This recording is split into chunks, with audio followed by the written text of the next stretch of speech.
Hello. Oh. Konnichiwa. Welcome to the game. No one else gets the Heidi Ho reference. Howdy ho. Thank you. Howdy ho, neighboroonie. South Park. There's a lot of things that use hidey ho. It's pretty Oh, popular. well, Heidi, South Park Heidi, hi doesn't. ho. Heidi, Heidi, hi, hi. Okay, so just as a little bit of heads up and kind of background, this probably is going to be a shorter session. A lot of it's just kind of that I have prepped is a lot of dealing with beginning, kind of figuring out how your characters start and kind of getting into this region. So this is going to be the main campaign then? Yes. Okay. For a second I was confused thinking this wasn't going to be the main campaign. No, this is first session of the actual full everything. Someone's in a Two were public just spot. practice. I played one as a joke. Okay. So, we might not even need the Alver Rodeo tonight, depending on whether or not something crazy breaks out. But, yeah, so What? a lot of today is just setting the stage for everything to come. You said to come. Yes, I did. Hello. Just your nonchalance. It's just like matter of fact. Yeah, I did. Yeah. What are you going to do about it? Nothing. Rocks fall and your character dies. Surprise. Fuck you. Joke's on you. My character is immune to rock. Cast meld My with character is stone made and of go paper. through the rock. I used to My be character in a D&D is club stoned. where one DM didn't want to do it anymore, so Bruh. he just said, "Oh, by the way, in between sessions, all your characters fall off the cliff you were on and die." And the Arakokra in the party, when he protested, he was like, "Oh, you too, actually." It was crazy. That sucks. Yeah. Okay, so just as a little bit of flavor to get the kind of setting going, I kind of wrote up a little bit of a opening kind of cinematic sequence. Ooh. So yeah. Are we using the tabletop thing again or no? Not right now, and possibly not until next session, depending on kind of what you Okay. get into. A lot No, of that's this, fine. I was just curious. Yeah, a lot of this kind of session is setting the stage for and the world for everything to start taking place in. Okay. Sounds good to me. Damn, it is chilly out today.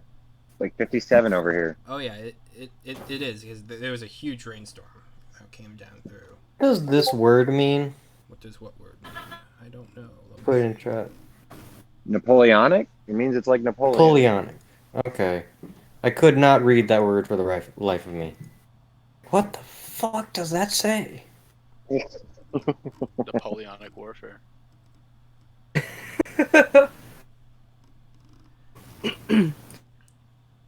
Crunch. The sound of crudely made rubbers and leather pieced together boots, compressing light and airy snow into a dense and rocky ground. The frigid winds whipped around, howling with force.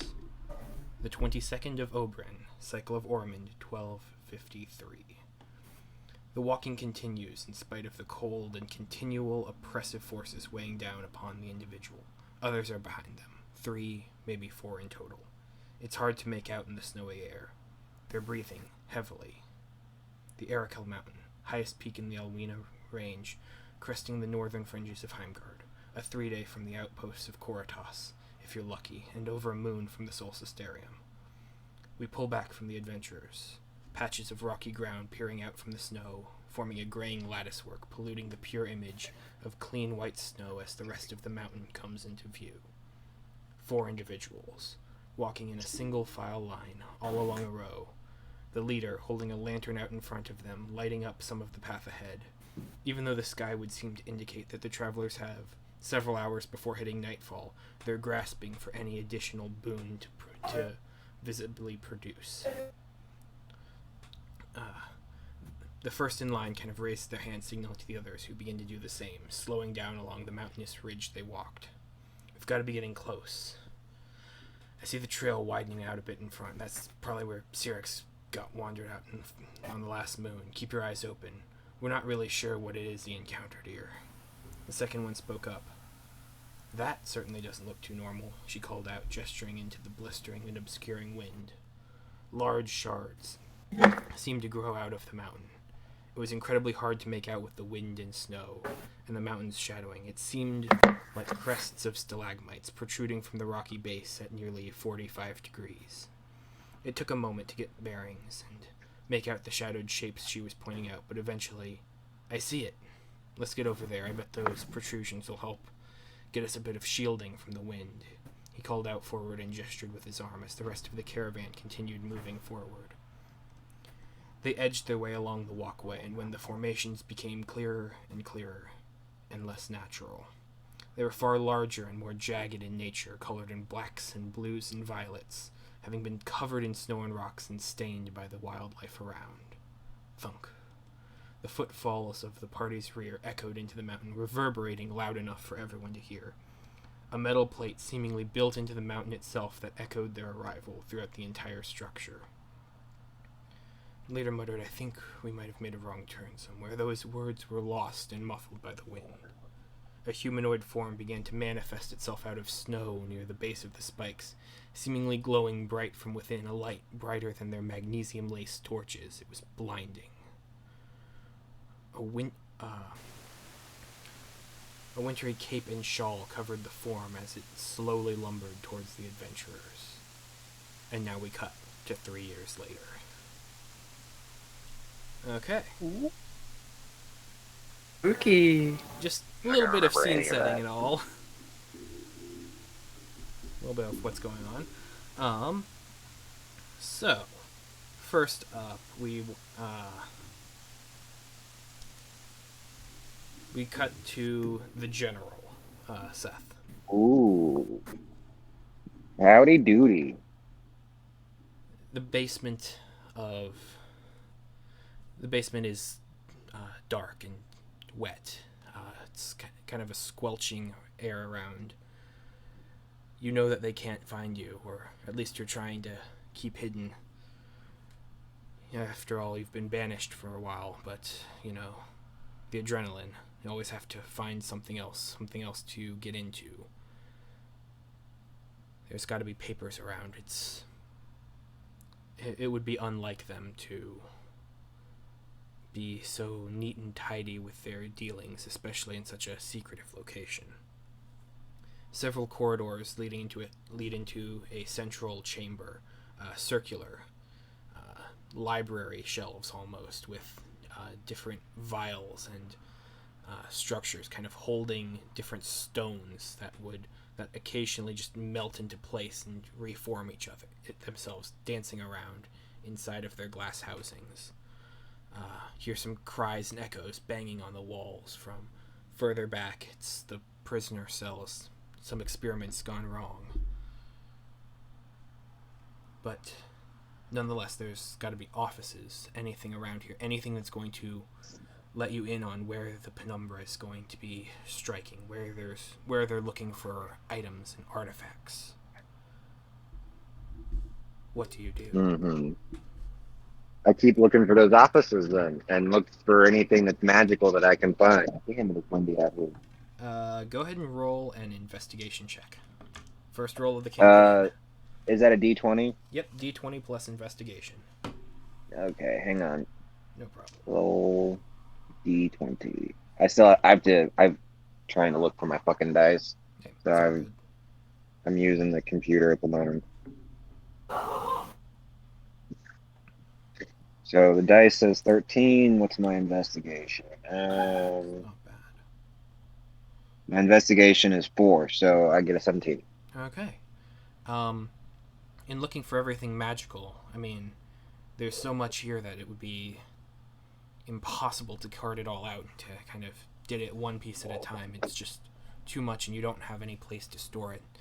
All of these vials, they all give off faint elements of conjurations and abjurations. It's a strange blend that you've kind of come to realize signifies sorts of teleportation. Each one has kind of like labels on it with for like a masking tape with location names. The center of the chamber you kind of creep out. You don't see anyone, but the torches are kind of lit, different sconces in the area, kind of light flickering. It's dark, but you're able to see through and see enough of everything that's going on. You make your way further northward, and it's an office area. There's no torchlights, but several large library shelves, hundreds of tomes.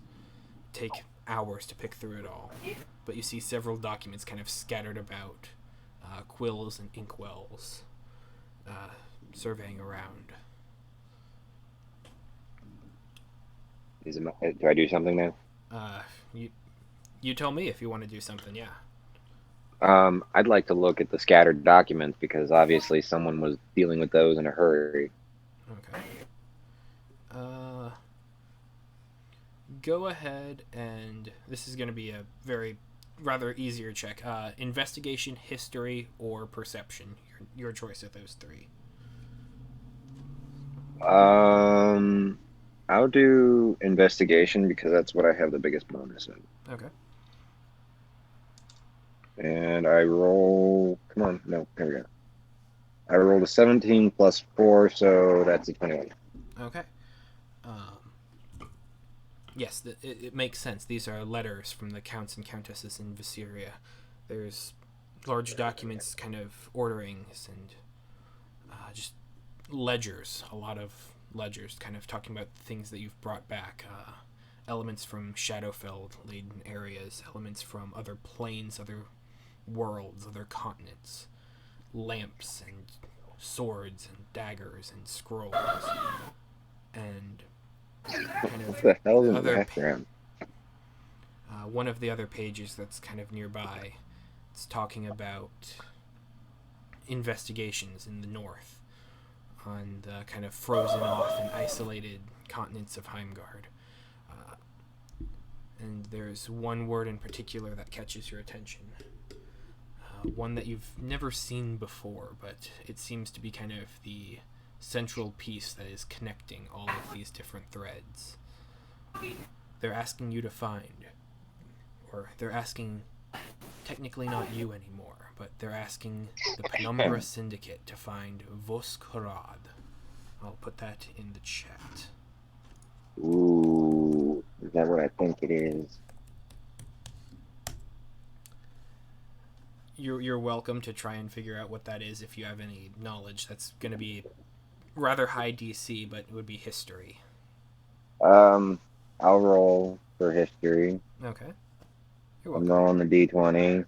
Oh no, I rolled a 6. What's my history? My history's 2. Ah. The word means nothing to you. It seems to kind of, although kind of in your travels you've kind of heard little bits and pieces that kind of sound similar. It's part of the Heimgarden dialect, but It sounds like a plausible word. Actually mean, you have no idea. Yeah. All right. I guess I'll take the documents with me as I leave. Okay. Or continue looking for more magical stuff. Roll me a perception check, please. All right.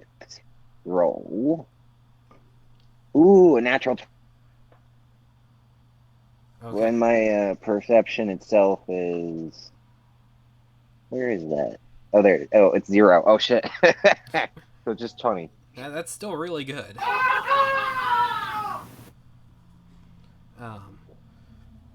So, as you're kind of doing this, you kind of quickly fold up the paper, kind of stuff it into your pockets. You look around. Small maps and such, quickly grab those as well, and you hear kind of a very heavy creak as a door in the chamber opens up. And Doesn't sound good. And you start hearing several footsteps. Maybe 3-4 individuals start to move down, coming downstairs into this area of the academy. Can I hide? Absolutely. How would you I go would about like- doing that? Is there something for me to hide around, or under, or beneath, away from them? There, Can I hide under the carpet? under the carpet, there is no trapdoors or anything. However, you know that they've got a couple minutes or so before. It's a long stairwell, and they're not going incredibly fast. If you can get yourself over into the chamber with all of the stones and kind of teleportation areas, you can just kind of close that door, and unless they're going there, they'd probably pass you by. Okay, I'll try that. I'll try that. Okay. Go ahead and make a I stealth have to- roll. So the D20 again. Yep. Roll. Oh no, I have an 8 plus 5, so 13. Okay. You find yourself hurrying. Your foot kind of slips a little bit, but you catch yourself on the stones. It's kind of dripping a little bit. There's water kind of around, so it's not entirely ideal circumstances, but you're able to kind of get into the chamber there, kind of position yourself next to the door, but in such a way that the window in wouldn't be able to, and the door kind of creaks back open a little bit. It's not a perfect seal. And you hear footsteps kind of come in, and make a perception check quickly. Perception check. Okay. Roll. 10 plus 0. Oh, it's a 10. Uh-oh. Don't worry. Once in, this is all scene setting, so these are rather not hard DCs to make. But no, you see kind of, as you're kind of around in this chamber, kind of just quickly holding yourself, keeping your breath as quiet as possible. One of these glass pieces is empty. The stone has been removed. And you hear individuals, now more. What had once been three or four is now 5. And they're much louder, coming closer. And you hear a small clink as something is set down in the middle of the room on the other side. And then you don't hear anything else. There's a small rushing and kind of almost a sound of breeze. The air around you gets noticeably colder as it starts to kind of be pulled out. You see the door that had kind of creaked open, kind of hitting into its hinges. Not into the hinges, but into the rest of the frame as the air kind of almost vacuums out. So it slams the door. Yeah. But then there's nothing. It's pure silence. Can I sneak up to the door and look through the keyhole? Absolutely. I mean, the keyhole itself is kind of facing a stone wall, so it's kind of hard to see, but a couple of the torches have seemed to gone out. But a couple of the flames still dance, and lighting it's dimmer, but it's still there. Can I hear anything? Shadows on the walls, and you don't hear anything other than the prisoners who are also down here kind of rattling their chains in their cells. Experiments gone wrong or maybe gone right. You said I was in the teleportation room? An area where teleportation cores are kept, yes. So how do the cores work? Can I use one to get myself out of here? You'd need an arcane circle to do so, but yeah. Where I don't know what that is. Roll an arc. Well, no, you've done this before. There are. Is it like something? Sorry. The main circular chamber in there is entirely made to be an arcane circle.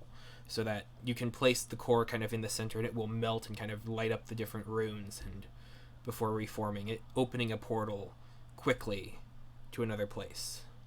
When you say in there, you mean in the room I'm in currently? In the room where you had last heard people. So if I take one of those cores and bring it into that room, I can teleport out? Yes. I Or you would can like to do use that. the door at the stairwell that they came down. I want to teleport out. I want to do it fancily. Okay. There are hundreds of cores here leading to places all across the world. The known world, and even some that are even more terrifyingly unlabeled.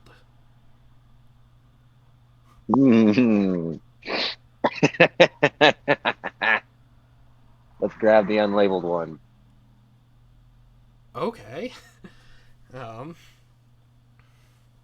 Andy, don't let this kill me, please. Don't worry yet. And your character dies. You That was actually the teleportation stone to the plane of fire? you see 4 of them, primarily. They all kind of have a black No, to the core. far realms. One of them kind of has a almost purplish sludge that kind of seems to grow out of it, even when it's in its stone form. It almost seems to be melting continuously before reforming.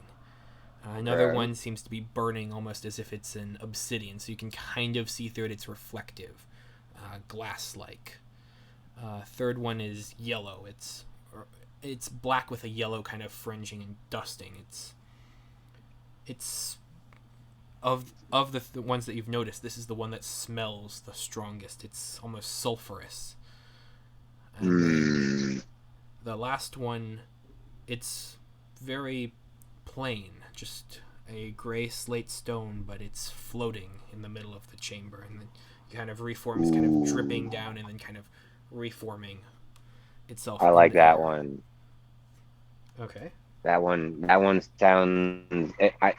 You said plain, but I know you. It can't be plain. It can't be plain. It's got to do something fucked up. I want it. All of these are weird and fucked up in their own way. Dude, I want to do this one. Okay. Let's do it. It's fucked up. Let's You see what pull it happens.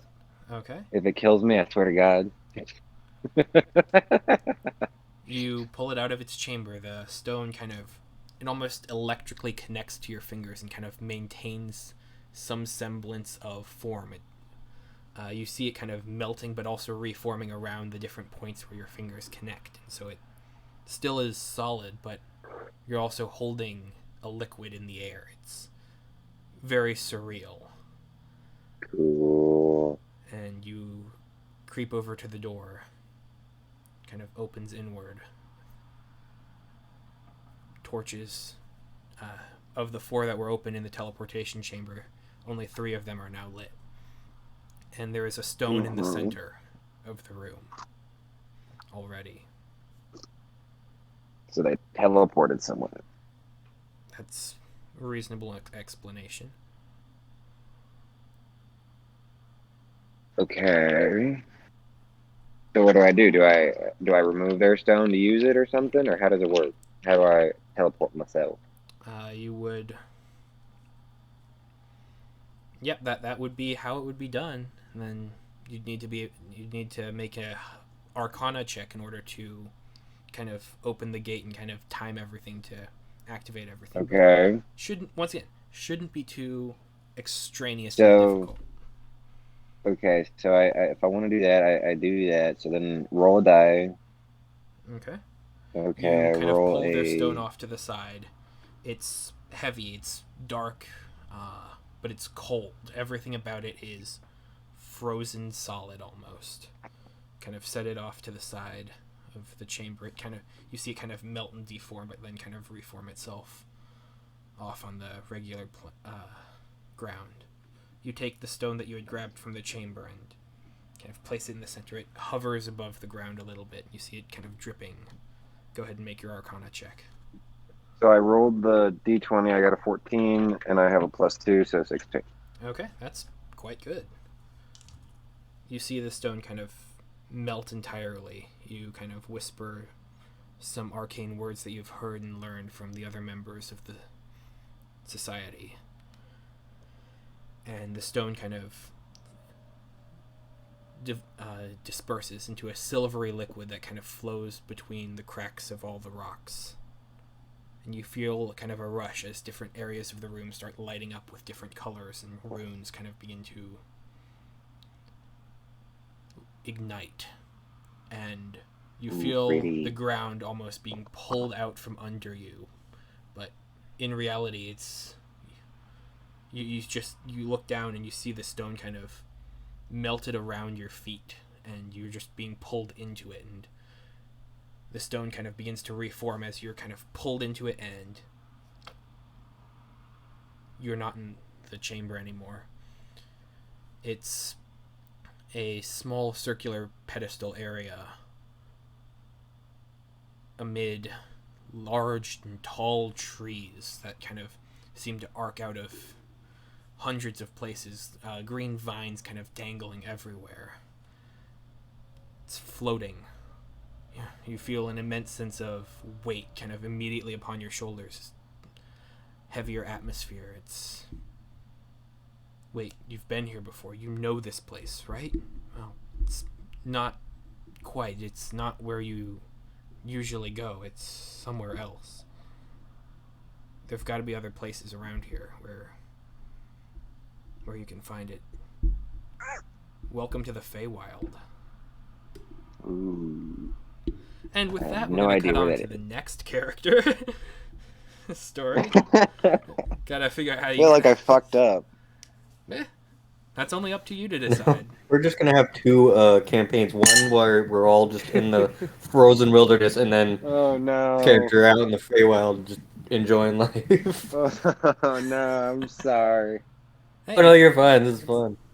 Okay. Let's go with...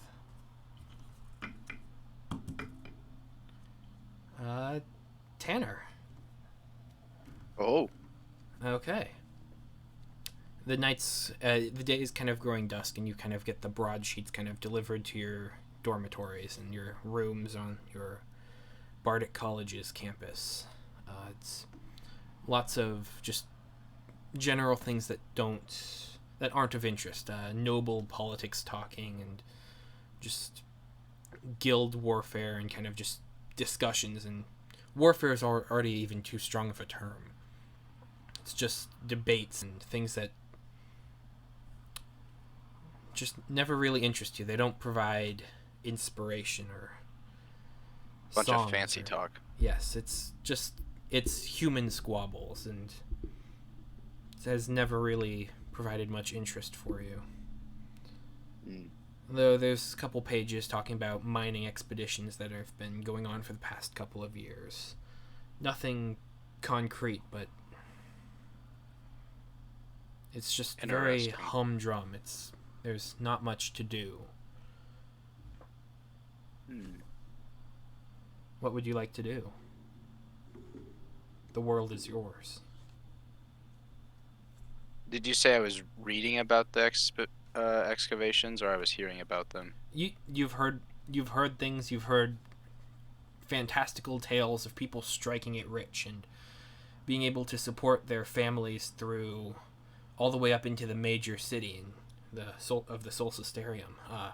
Large nobles who have been made overnight by wealth and powers found within these mining areas. But you've heard also tales of people who were never seen again, who were constantly lost, or in other cases when people would find them, barely even recognizable as human or humanoid. Well, that seems a lot more interesting than the petty squabbles of man. I would like to pursue that, Okay. but I don't know how to if I'm in a bardic college. I mean, you can certainly request transportations out to places. It would be perhaps a little pricey, but depending on where you need to go,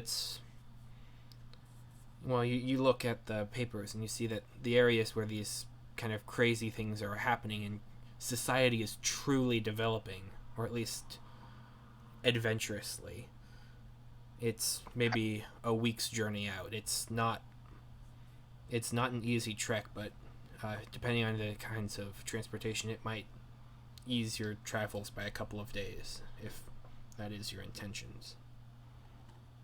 I won't be missed here. I can just pick up and go.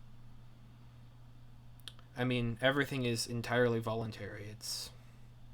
You're welcome to go. Yeah. You're welcome to stay. It's a way of life Right. here. Well, I'm not gonna get anything done if I stay. I'm gonna pack my stuff up and see about travel up there. Ask around, see what options I have. Okay.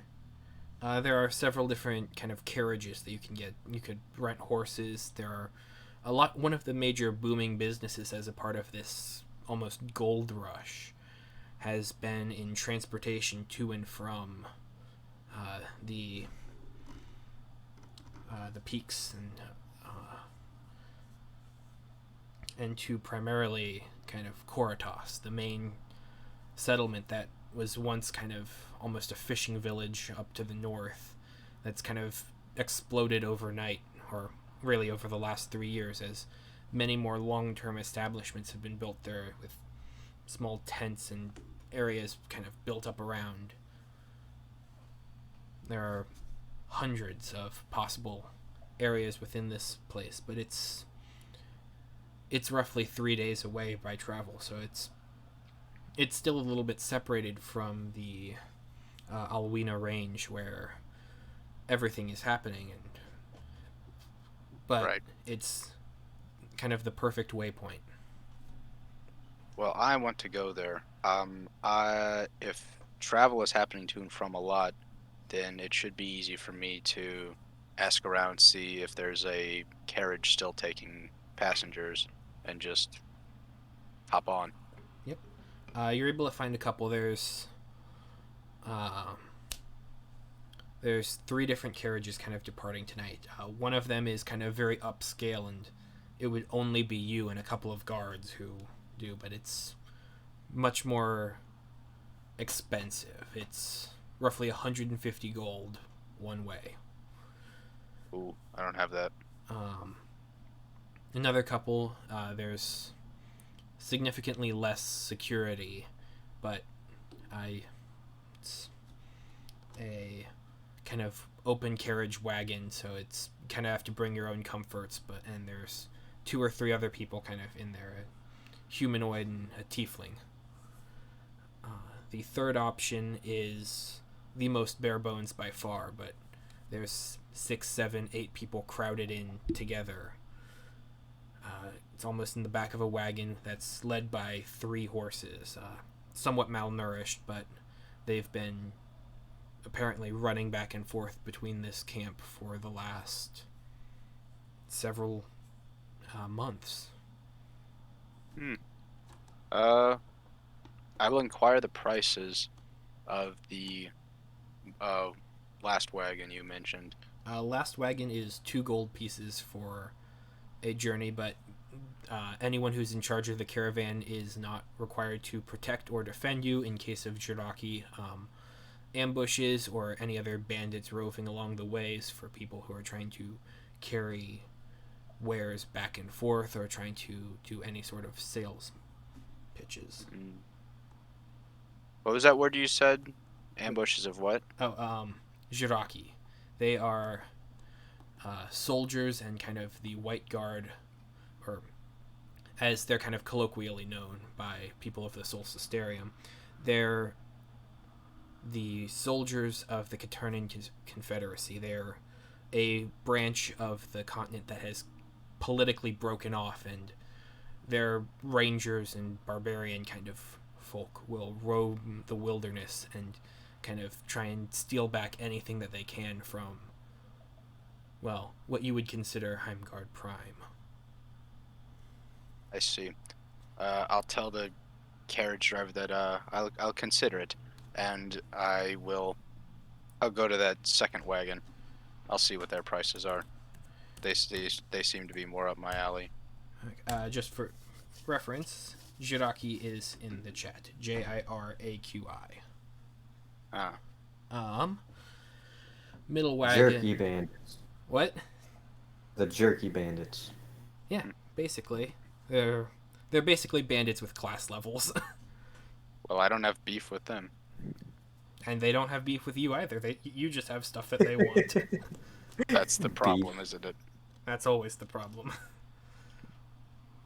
The middle wagon, it's roughly 5 gold pieces a night. So it's 15. kind of, 15 total. Unless you get waylaid or kind of have issues on the side. They have 2 more guards on the sides and who will defend, but it's, once again, rough and kind of open air and bring your own comforts. Well, I think combined with my talents, this should work. I would like to pay this wagon for my ride. Okay. You do. It's kind of a gruff dwarvish fellow who is kind of accepting payments and kind of nods in solidarity and kind of gestures to you to get in. Of course, thank you. And I hop right in. you are also in there. You see a couple other folk, another 2 humans and a Fearbolg. Ooh. They have different kind of armors. The Fearbolg, you notice, actually has... Their armor has large raked talon claws kind of all across the front of it, breaking up the different pieces of plates. The humans are much more modest, kind of keeping to black and white cloaks and just small metal accessories, but just generally much more lightly dressed and lightly packed. Pleasure to meet you all. I feel safer with your presence already. I say that last bit to the Furbolg.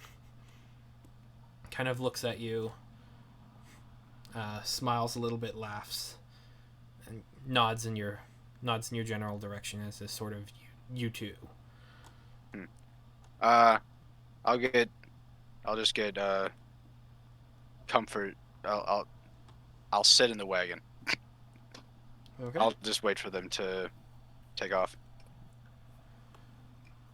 And then we will switch over to Aaron.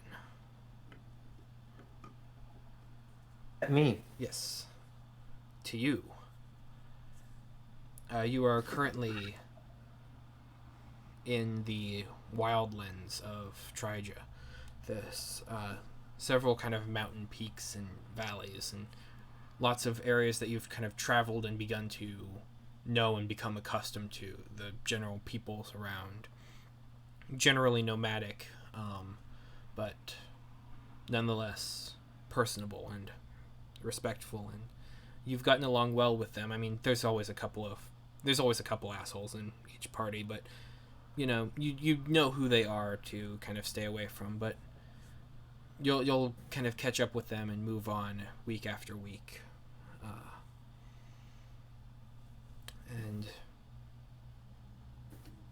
And the area is kind of the tree.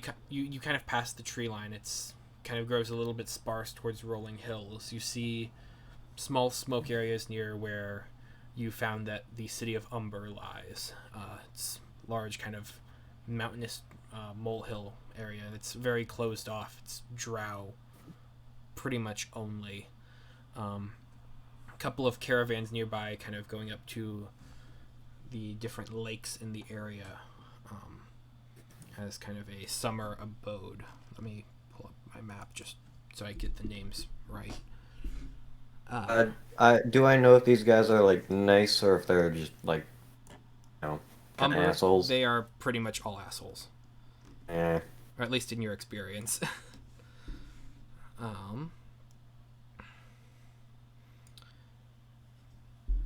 So there are different kind of areas, and you know that kind of at this time of year, the nomadic tribes, they don't really have a name for themselves, but they kind of gather around at a small pond near the Serene offensive line, where the wars had actually ended. You'd learned about It's vague memories from your times at the academy, just quick little snippets of information that you had caught, even though you really had never tried or wanted to pay attention to the various lectures that were being held at that time. You know that there are several druidic clans kind of along the sea that you can always kind of count on for transportation if there's somewhere you need to go. But it's rather mundane. It's just kind of you and the world and kind of the elements around you that you've kind of learned to hone and channel your skills through. What would That's you like how to I do? like it. How am I doing on supplies? You've got probably another couple of days if you ration, which you're kind of proficient in, just kind of having Yeah. practiced being out in the wilderness for so long. Yeah. Not really sure what I want to do. I'll head over to those druids. Okay, Were they nice? they're okay. Yeah. There's Like druids. there's two clans kind of along the western beaches. One of them follow the paths of the Sand Speakers, and kind of it's very meditative and kind of a very laid back kind of go with the flow mentality where they like to experiment with thoughts and delving into dreams and understanding manifestations of reality in that way. The other ones who are a Don't little think bit I more, could get a lot of Don't think I could get a lot of information out of them. they are as useful as that description would get you. Would go for. I mean, How's it going, guys? I don't know, man. exactly. What is good? Like, if you want to get into hallucinogens, they're the guys to talk to.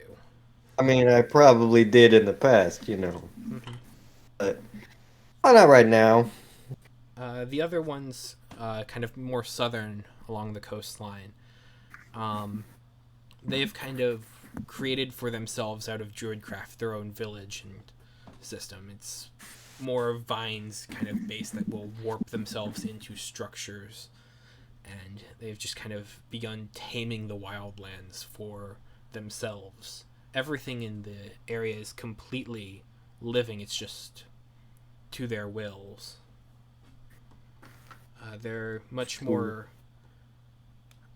for lack of a better Talkative. word, civilized. It's much more of an actual establishment where they're kind of just living with and among the natural world. Head that way. I'm gonna try to see if I can find some information about what's going on in the world. They are like a transportation kind of port area, correct? They do have means of transportation, though they usually don't go very far off into the oceans. It's mostly for fishing and kind of more just work and kind of experiencing the lands. Yeah. I'll still head over that way. Okay. See what I can get from them. Get some supplies, I guess. Can you roll ration me, it too. 2d12, please? 2d12. That is a 10 and a 3. Okay. Didn't know if you wanted them separate. That's actually that is right. Yeah, I would separate because you're crossing two hexes for transportation. Okay. So, as you're kind of going along, you begin to find different remnants of past societies. You're still kind of in the Viserian wildlands where the area's been controlled and tamed and conquered several times over. You see a small watchtower kind of rising upwards. It's almost just a center spiral with stairs kind of leading around it up into a small keep where soldiers could keep a watch out into the different areas. It's up on top of a hill. There's also different tracks and small, kind of going maybe a mile further beyond it, you see lots of hewn stones kind of into mass grave sites for soldiers and for civilians. The area is a little bit torched from apparently something that was there that is now no longer. But the road, the small kind of faintly dirtied road that kind of you've been traveling along, just continues going straight towards the coast. As you're passing by the grave area, you see that there are several small huts that have propped up, and you haven't traveled this road that much in your recent memories, but these are newer, definitely within the last 6 months. See what I think about them. I'm sorry. I think it's a great idea. Okay. I'm gonna head over there. Okay. Just introduce myself calmly. Not trying to arouse alarms or anything. It's like, hey guys, what's happening? Okay. You kind of approach, and the closer you get, the more alive it seems. It's not alive in the way that the druids you had originally been intending to. This is not them, I'm guessing. This is not them. Yeah. The shacks are kind of made out of chopped wood. You see it kind of forming the sides and bark and the bark is kind of worn down but tied together with various pieces of rope and ceilings made of dried grasses and such. It's been a hot season, so rain really hasn't been much of a concern. Small campfire kind of off to the side, but in a safe enough distance where embers that kind of flick out aren't going to necessarily be at risk of burning down everything that's been built here. You see at most 4 or 5 people kind of wandering in and out. Go ahead and roll me a perception check. Perception. I am... Oh, where is it? Perception. I'm kind of meh. 12. Okay. You see that they're kind of dressed in heavy leathers. Not necessarily in such a way that it would be hot. They have kind of very thin cotton-esque clothes beneath, but you see kind of glints of metal on them. They seem to be armed. They're armed. Do they see me approaching? Not sneaking up. I'm just kind of walking up. A couple of them kind of, as you're kind of walking along, kind of turn and start looking in your general direction. They don't seem to be moving out against you, but Alright. keeping an eye on you. Walking up on them, they don't look hostile. Not right now. Alright, I guess I'm gonna check and make sure that I think this is a great idea. This just sounds like a fantastic idea. I'm gonna keep heading in. Okay. You continue making your way in, and I'm making intelligence rolls and I've rolled 2 natural ones. oh boy. So I am making the best decisions. This is a fantastic idea. Yeah, just gotta, go in, introduce yourself, make yourself some friends. They'll have some food or something. I don't know. Maybe you could chill out. A nice guy, right? Yeah, totally. Yeah. And they start to kind of, the closer you get, the more kind of questioning they seem. They look at you. Act friendly. Yeah. I don't know. Yeah, I'm just acting smile on my face as it always is. Give them a nice wave. Yes, I don't know. You see one of them kind of in the back kind of reciprocate, kind of waving back towards you, and kind of another one kind of in the front kind of steps forward and says, where are you going to? Everywhere and nowhere, my friend. Oh, how's it going? It's business is rather interesting. I mean, we've set up shop here collecting tolls on this here road. I was hoping you... Is there a lot of travel on this road? I wouldn't think there would be. I don't know. It gets its usual fair share every once in a while. Several roaming caravans, You see the occasional farmers kind of going up and down here looking for greater sources of lumber, and it's proven itself a rather lucrative business opportunity. I would assume so. There's some good wood up that way. Nice forest. It really is, isn't it? Yeah. Is that where you guys got your lumber? Oh yeah, we've been using it to make ourselves these here huts for building them up, and nice. Maybe starting a city here, maybe starting some towns over at with the peak. But you got a name for the city, or is that just still in the works? It's still in the works. We've still got to find some more people working to settle this place. 5 years over here it ain't gonna be enough to. I mean, you gotta start somewhere. That is most definitely true. Now, about that toll, I mean, these roads here, they're rather hard to upkeep, I do know that much. Don't worry much. It's just a very small price, just a gold piece, and gold piece. be on your way. Oh, I mean, I don't mind a toll. Tolls are, everyone's got their way of living. I am just gonna, if it's all right, would it be okay if I chill out in this here, place, get to know you guys? I'll still pay my toll, but just chill out, hang out, see what you guys are up to. Ain't gonna bother no one. Maybe I'll help out a little bit. Is that all right? You're definitely welcome to. Yeah, all right. I like to just, travel around, get to know the place, get to know the people. Kind of a, hippie airhead, I'm not familiar with those words, but I like I like the roads you're traveling on. Yeah, that's my man.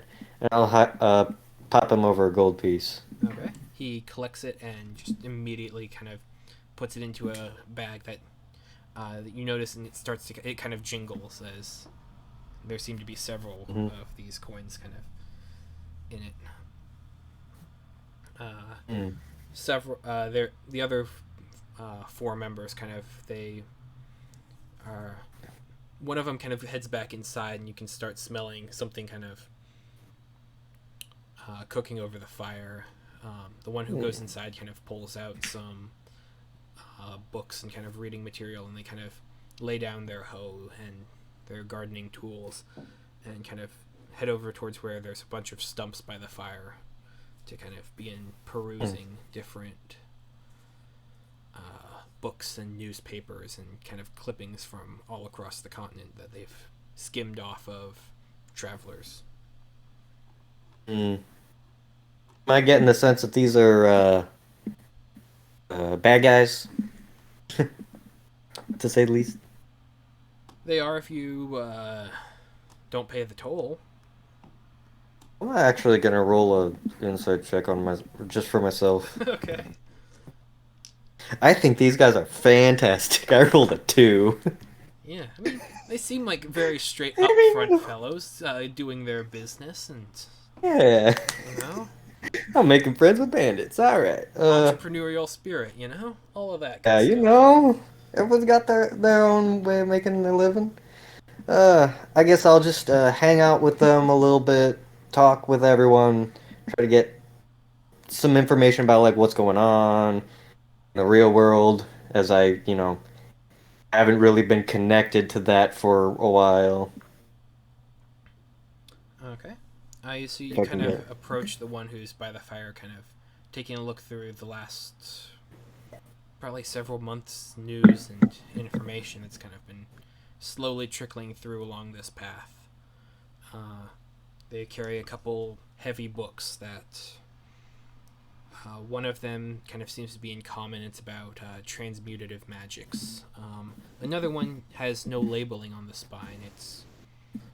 Or maybe it does. It's kind of hard to tell, and it's definitely not in a language that you're immediately recognizing. Several other papers are kind of stacked on tops. And, For future reference, I speak common, draconic, primordial, and undercommon. Just gotcha. Yeah, none of those. yeah. All right. So, anything fun happening in the outside world? Oh, well, I mean, there is...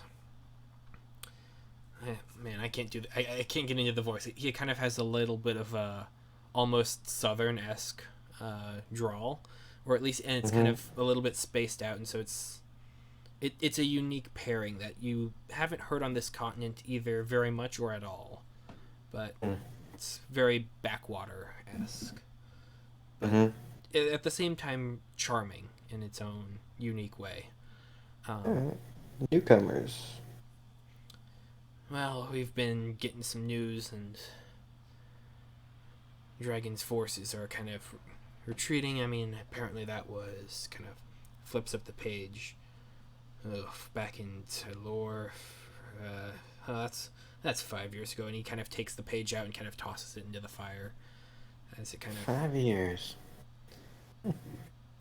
I mean, they've been reporting on that for the last, I mean, honestly, centuries, but, you know, every time one of them shows up in these parts here, they're usually looked at with a little bit of scorn, and we're always just waiting for the next invasion. You know? I mean, it's news to me. I don't really pay too much attention. I wish I could, you know, just travel the world as you do and just not have to pay attention to the politics and the stories that go along with the everything that is being human. I mean, it's pretty nice being up in there. It does get a little lonely though, every once in a while. But it is worth just the incredible views, the serene forests, just the fun experience of being with nature and everything that connects it. Do you think? Oh, yes, nature is absolutely wonderful.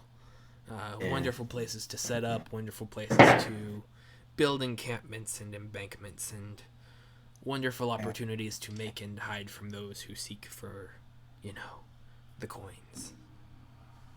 I mean, you know, everyone's got their own little ways of making money. I don't really make too much money. I got a couple, you know, ways of hunting and stuff like that, but mainly I'm just out there by myself. It's quite nice. So you're a well-traveled fellow, I see. I'm well-traveled enough. Get around. He kind of pulls out the book that you'd kind of examined and, or at least seen the side of, and didn't really seem to make that much sense to you. And you kind of, can you make heads or tails of this? It's kind of passes it over to you. There's kind of silver iron clasps on the sides and corners, kind of holding the leathers and pages together.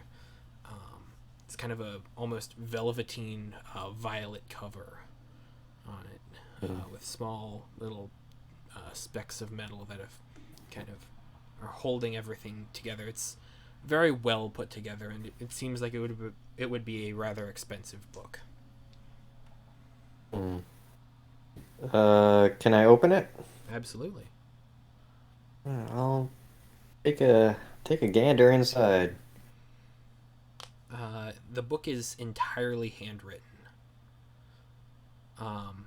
The language doesn't jump out at you, but you see several images of rulers kind of holding other people aloft in different chalices and cups and weapons, and it seems just immediately a tale of conquest and adventure. You kind of flip through a couple pages, and there's large runic circles kind of drawn into the page with symbols and sigils all across it. Go ahead and roll me an Arcana check. Arcana. Hey, I got a +1 in that. 14. Okay. Having trained with mages before, you recognize that in addition to kind of the almost diary-esque nature of this book, just telling tales of conquest, and it seems that there are spells and spell almost component listings throughout it. It's maybe a spell book from a wizard of... Well, wait. No, these are much more complex. These are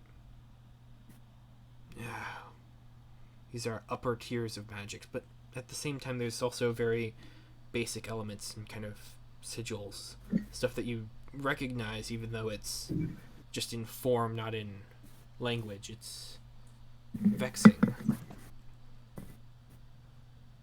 Could I assume that this could be like a high-level wizards type magic book with Probably. all sorts of... Yeah, that's a Yeah. very safe bet. So I will use mold earth and give myself a chair and then just like kind of look through this real quick. Okay. Hmm. You kind of still flip through it. The writing system is definitely based in Common, but it's scrawled out into its own secret code. But you do seem to make some headway with it. Yeah. I definitely can't read it. Whatever it is, I don't know. I don't want it being read. If I had to guess, it'd probably be someone's personal magic book. I had to take a gander. What would you think? And I'll like show him the book and like go way too into it.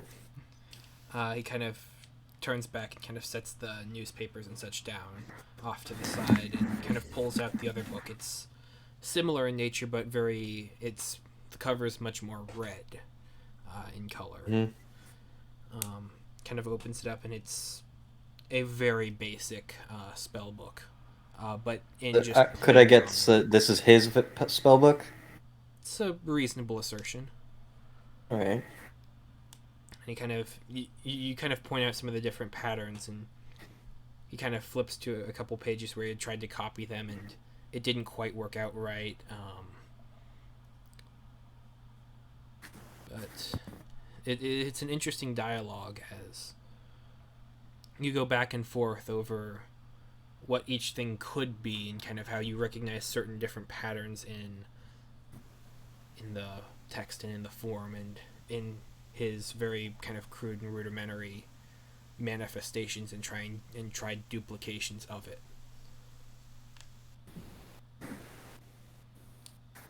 Would I be aware of the comprehend language spell? Yeah. Seeing that this guy is a wizard, I'd be like, do you know the comprehend language spell? That would be super useful in this situation. Most of my stuff here I've just kind of learned by skimming off of the local magic-y sorceress types who wander by. I haven't found any spells that would do such a thing, but do you know such kinds of magic yourself? I know a little bit.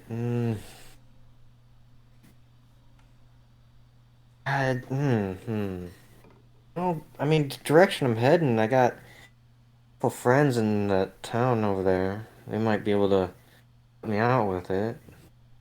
But I'm not sure. This is your book after all. I'm not gonna take it from you. Oh, thank you. Yeah, it's a pricier tome, it seems.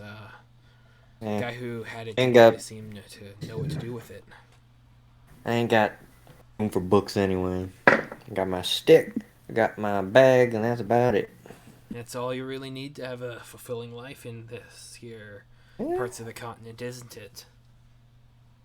Does leave you with a lot of questions, though. That it does. Well, Tell you what, you've seen any fur traders kind of running through here in the past? fur traders. Kind of I heavy met set build. one. Sorry? Heavy set build, kind of darker, almost tattoo-like markings across the face, kind of going up back towards where the hairline is. Would I have seen him? Go ahead and roll a history check. Yeah, with a 5, I don't think so. Yeah, probably not. I'm just gonna be like, I met one. His name was Dale. He was pretty tall. Yeah, he was a pretty nice guy. He hunted rabbits. Wasn't very good at skinning them though. He was actually pretty new. His father was the one who taught it, and they all just ramble on for way too long. You see him a bit, like, after you mention rabbits, his eyes kind of just glaze over. And we kind of cut to Anyway. the clock on the wall as it's spinning along. And Anyway, yeah, that's the best story I have about that. oh, yeah. I haven't heard about any. Sorry, Oh, no. couldn't help you there. Oh, you are more than fine. I'm sorry. It's just... Yeah, this guy was carrying, he claimed he had an owlbear skin at the bottom of his carpet. He wouldn't let us see it. And had several foxes and badgers and beavers on the tops. And Just between you and me, if I had an owlbear skin, I wouldn't want people checking it out every once in a while. you wouldn't want the bragging rights of having I slain mean, such yeah. an interesting beast. Yeah, but I don't think I'd be showing it off to everyone, Because, yeah, you got the bragging rights, but there's always a bigger fish out there. What happens if, stabby stab, I'm the one who's to kill the owlbear. Happened to a guy once, no? I'm most certainly aware of that kind of thing, and he gestures to a couple of them. Those guys over there, they really like to, collect different wares from travelers who come down our areas. It's rather an interesting hobby of theirs. Interesting. Quite fun to kind of just see what everyone's got and it's bringing through. Yeah. Don't go looking in the people that look a little too confident in themselves. They're a bit angry, if you know what I mean. They look like they know what they're doing. Don't fucking mess with them. Isn't that the number one job of anyone who wants to be a professional? Stay away of mean, everyone yeah. else who is professional. Yeah. But they just seem a little too confident, a little too comfortable. You just gotta watch out. Always good to watch out, Yeah. Back's only worth having if, you can protect it. Yeah. Anyway. Oh. Anything else fun going on in the news? I mean, there's a couple pages about people dragging stuff in from all around here, and we've caught a couple of smugglers kind of bringing some weaponry from into who knows where. You were mentioning some... What was your word for it? Professionals. We've had a couple of them kind of moseying along our roads over here, and they've always been bringing in rather peculiar finds. You always do. Yeah. One of them always smelled like fish. Not really sure why. Yeah. I met a guy once who had this, and I'll just go into a full story for no reason. As time speeds up again, and you see his eyes kind of Oh, like listening and you just nodding along with what's going on. And... Okay, yeah, I totally get what you're going with there. Yeah, that makes sense. What time of day is it getting late? It's getting late. Well, it's I'm heading down. Better head off. Sounds entirely reasonable. You take care of yourself, okay? Yeah. And you know what? If you see any of them fur traders with owlbear pelts, always, ask to see. He's gotten interesting. Yeah. Seems like he's got interesting. That's where I got this here tome, kind of gesturing to the purple book. Oh, that's true. Another thing, though, lone wanderers. Don't fucking mess with them, and I'll walk off. You see him a little bit confused, and you wander off down the path forward and onward. I'm gonna get to a nice little area where there's no possibility that they'll see me, and I'm gonna make myself a nice little hole that I can hide in. Okay. I'm gonna try to steal that book at night. Okay. We will come back to you after soon. Jacob, it is you. Hello. So we open on kind of a strange world between worlds, as cobblestone paths and wooden houses and larger structures kind of are built into what seems to be just space and vacuums, but with blue tinted clouds kind of spiraling by, starscapes out in hundreds of possible directions in every conceivable manner. It's light, it's airy, it's kind of just always the right amount of light kind of passing in and out of each corner of the world.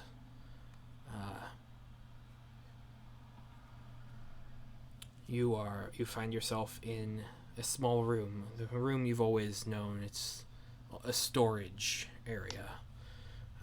You're free to come and go as you please, but it's where you and the rest of the others like you are kept and kind of maintained and always seen and seated by the different dragon-like fellows and humanoid creatures that wander between the areas of this plane.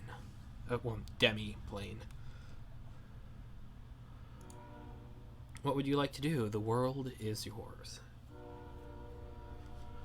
Are there any runes? Yeah. There are runes kind of all around the place.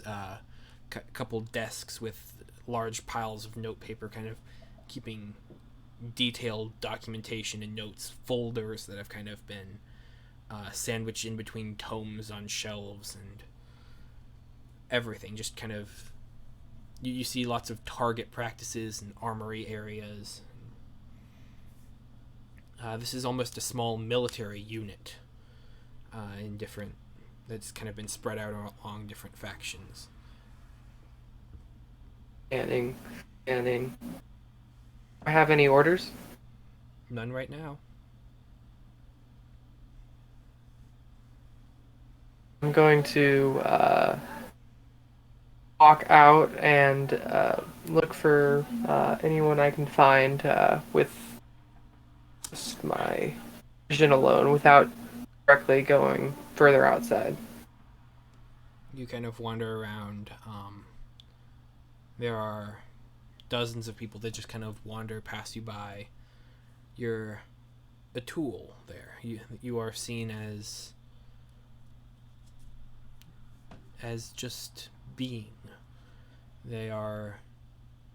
You see several individuals kind of carrying lumber and supplies kind of through the area into kind of supply sheds, and a couple others who are heavily garbed in armors and clad with weapons all over their bodies, wandering up into a almost citadel-like area with the doors kind of 20, 30 feet tall. Unnecessarily big, but incredibly dramatic. A small fountain kind of bubbles in the middle of the streets. It's its own functioning town, but within this vacuum of space. I shall go back inside and up as straight as I can and wait for instructions. Okay. Time.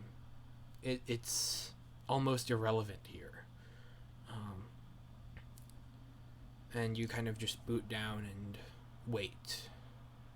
Moment after moment after moment. Can you make a wisdom saving throw for me, please? Okay.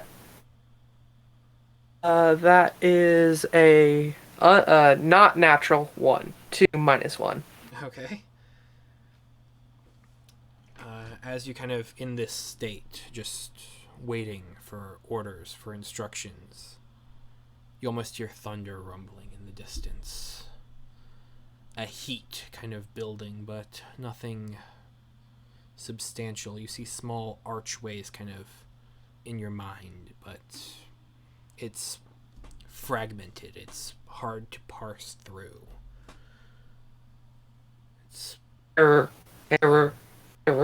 You kind of wake up and there's equipment that's been attached to you while you're powered down, and it starts reading and flashing. There's 3 looking like dragonborn like fellows, 3 large individuals who are furiously scribbling in notebooks. And this isn't the same room that you had stopped in. You had wandered, or that's what they're saying. It's hard to piece out. You're hearing 2 frequencies, common and draconic, but they don't line up. The definitions don't match. It's a lot. It's just a constant babble of information between them, going in different directions and simultaneously. May I have your rank and identification number? They turn over and look at you and go back to their notes. Just scribbling and scrawling and just documentation of everything that was going on. And If you do not identify yourself, I will be forced to take action.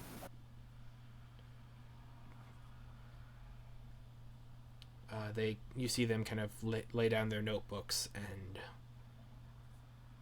pick you up, and begin to carry you to another chamber of the area. A lot of the kind of equipment is still attached to you, long cables kind of dangling from your head into reading machines, and that have spikes kind of being continuously drawn on them, all of which on wheels that they're carting through the area. Crystals kind of on the top that glow and kind of pulse with energies, beacons of electricity that kind of crackle. Do I know them? Do I know their faces? Go ahead and roll a history check. That is 20. Not natural. You recognize a couple of them. Some other ones are newer, but they are wearing the kind of same garb as the scientists who are constantly running tests on you. I apologize. I did not recognize you at first. I shall power down due to my inactivity. We understood that there was an anomaly. It's becoming increasingly difficult to predict and analyze you in such a contained environment. I have been hearing the voices again.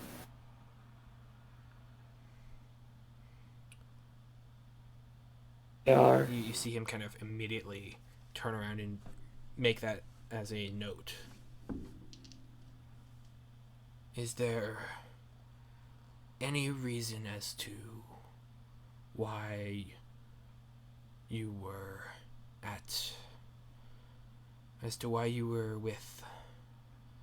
within the citadel up?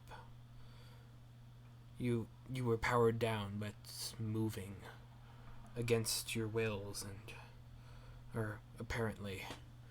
Did you have instructions to arrive at the citadel? I have had no recent instructions. I have no memory of arriving at the Citadel. I thought the best course of action, without any instructions, was to power down until retrieval.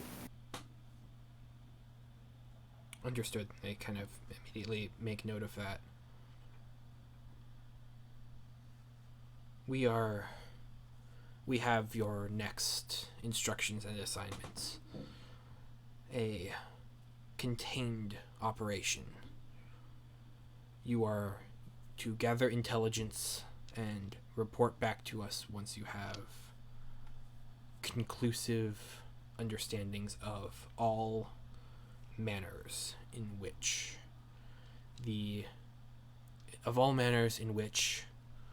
we are interested, and they kind of hand you a small folder of information kind of detailing the op. Okay.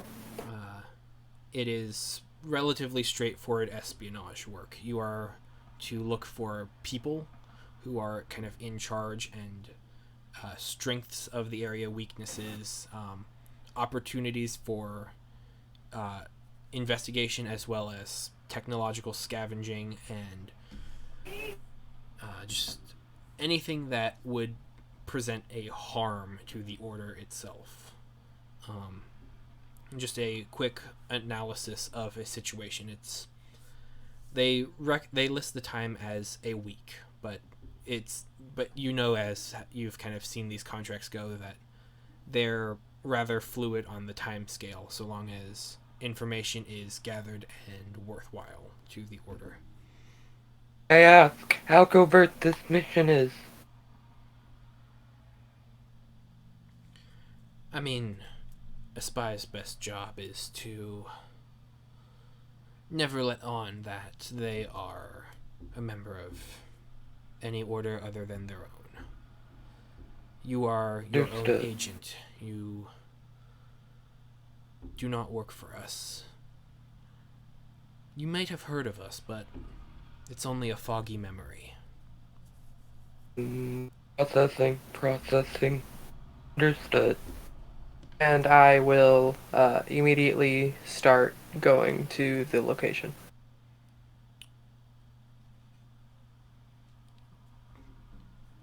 You kind of reading through the document, kind of seeing it in your mind's eye. It's far. It's different, and this area is... You begin to just kind of subconsciously move in the general direction, but at the same time, it's hard to move because you are not even on the same plane of existence anymore. They bring you to a room, and you see several kind of mages, dark blue and purple robes with gold and silver kind of inlaid into different insignias. They begin... one of them is human, kind of darker skin. Another one is dragonborn, kind of golden with kind of red copper tinges to the edge of their scales, some of which have begun to kind of oxidize into a green. The others have maintained kind of the brighter copper look. And they begin kind of flipping through different pages of their books, and just kind of instinctively, having seen this done hundreds of times, you just pass them the folder, and they begin kind of preparation of a new chamber. It almost didn't even feel like you walked here. You just almost willed yourself into being in this room, as the reality of this pocket dimension warps to your will as you just kind of travel across the streets almost instantaneously. and the area, they start pulling out different devices, small tracking devices, small, or at least that's what you think they are. It's uncertain. Different books kind of, they scrawl different things on the floor, and it starts to glow white. They take a small plant. It's green. It's kind of in stark contrast to everything around here. All of the other colors, none of them are this vibrant green. And they kind of place it in the center, and it almost seems to grow outward, spreading and then drying up into a gray wildlands. And they kind of nod at you to step forward, and you wander into the circle, and your sensors immediately start clicking in different directions. It's colder here. It's a feeling that you didn't recognize immediately at first, but your oil is a little bit less responsive. It's your plates kind of they feel more still versus the kind of buzzing electrical energy that usually is passing through them, or kind of the endless potentiality of the manifold. It's much Activating internal heat mode. It's much more mundane, and as you're kind of beginning to process and activating your internal heating and kind of organizing what's left inside of you, it seems to almost stabilize and become reality, as the rest of the manifold is gone and you're just there with your documentation and your folder in the middle of a field, kind of just kind of an empty field, large mountains kind of across the north and northwestern borders of your vision, and small smoke clouds in different areas, but they're miles off. It wasn't the most secure or covert drop-off, but at the same time, you have no reason to understand that anyone would be looking for people lost in this area. It's dangerously inhospitable based on your readings. What would you like to do? We'll start heading towards the smoke. Okay. My It hood up. takes kind of a couple hours. You kind of keep your hood up, kind of bundle yourself together. There are buildings all over, small tents and tarps, kind of lining different rocky streetways. By the time it gets here, the sky itself seems to have darkened significantly. It's hard to explain night to someone who has never had to experience it before, but the already biting cold has begun to seep into you even more, and it's growing darker, and you can kind of see little bits of light kind of on yourself glowing. It seems brighter, but they're just more noticeable. It's a strange sensation, and the fires kind of grow brighter, and the smoke kind of blends into the blackness of the clouds and the sky around you. It's a mesmerizing experience for you. There are people kind of wandering around in every different direction, kind of going about their things. You see several of them carrying weapons and kind of heavily armed, several of them carrying books, and some of them with picks and other forms of mining equipment, and some of them carrying carts, some of them with horses with carts and oxen and large shaggy animals that you have no idea what they are. The world is alive around you. I'm going to look for the closest shop. Okay, there are several kind of areas. with wooden boxes kind of piled up. They're very hurriedly made and kind of, you'd say run down, but it's less run down, but more just sloppy, inefficient. Painted signs that kind of read potions and weapons and coin. Anything that you see, large things, that anything that will catch your eye. But what are you looking for? I'll head into the weapon shop. Okay.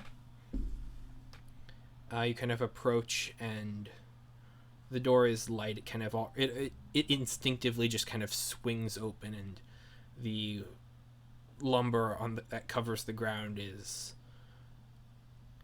basically in the dirt, and kind of dirt is being used to mesh in between them for inaccuracies and inconsistencies.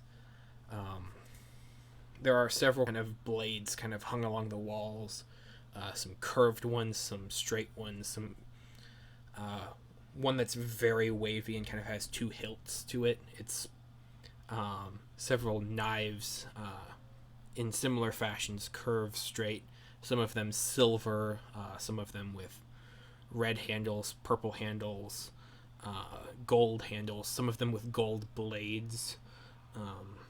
Just the first thing you notice is just all of the different colors and kind of reflective lights from the couple of torch sconces that are lit in the chamber. And it's just all reflecting into you, and it's almost hard to process just how many different things are here. There's bows in one corner, large barrels just full of arrows and crossbow bolts, and crossbows and different mechanisms, and they have a couple of smaller barrels in the back area there, that behind a large bar area with a stone top. A large Goliath individual seems to be kind of passing stuff out of the back, and they are draped with fur cloaks and furs kind of all around their body with leather straps, and you see a couple of knives and a couple of potion vials kind of attached to them, and it's just everything. It's incredibly difficult to kind of make out 110% of what is in this room. Hello. Hello. I am here to buy something. Well, we definitely have something here. You're gonna need to be a little bit more specific if you want exactly what you need. Might I buy one of your knives on that shelf over there? The simple one. A simple one, okay. He kind of pulls one down. It's you see kind of a curved handle that kind of forms an S shape along hand, and the blade is thin. It's about the same size as the handle itself, and you see him kind of pick it up and kind of carefully along the handle and rotate the almost the cross guard that kind of protects the hand, and the blade disappears. Kind of passes it to you, the handle to you. Okay. I'm going to try pressing the hilt. Okay. You kind of press it in different places. It doesn't seem to do much. And then you kind of rotate it around, kind of seeing how he had done it, kind of he tilted it in one direction, and so that the kind of S-shaped piece would line up in a straight line with it. You rotate it back around, and the blade just pops out the front. How much will this be? That there, that's a handcrafted piece there. Imported wood. I mean, everything's imported to this here shop, but I'd be willing to let that one go for probably 2 gold pieces. Well, I hand him 2 gold pieces. Okay, you have a switchblade dagger. Okie doke, noted. Excuse me. May I also get information on where to find warm clothes such as the ones you are wearing? We've got several kind of pelts and shops down. He kind of points down, and about 3 areas down, you see kind of a large animal skull with large kind of antlers, kind of in the kind of holstered off of a signpost, where the rest of the post, it seems to almost be, well, it is a flag that is hung from the rest of its skeleton, kind of draped into along the spine, kind of enforced with steel. That's the moose's head. They can take care of all of your warmth and wares. Thank you so much for your assistance. I also inquire about where exactly this place is. I am a lone traveler from a distant land. Yeah, I was getting that bit of a vibe from you.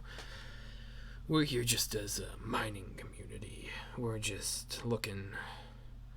Well, everyone here is looking to fend for themselves and strike it rich up on the mountains.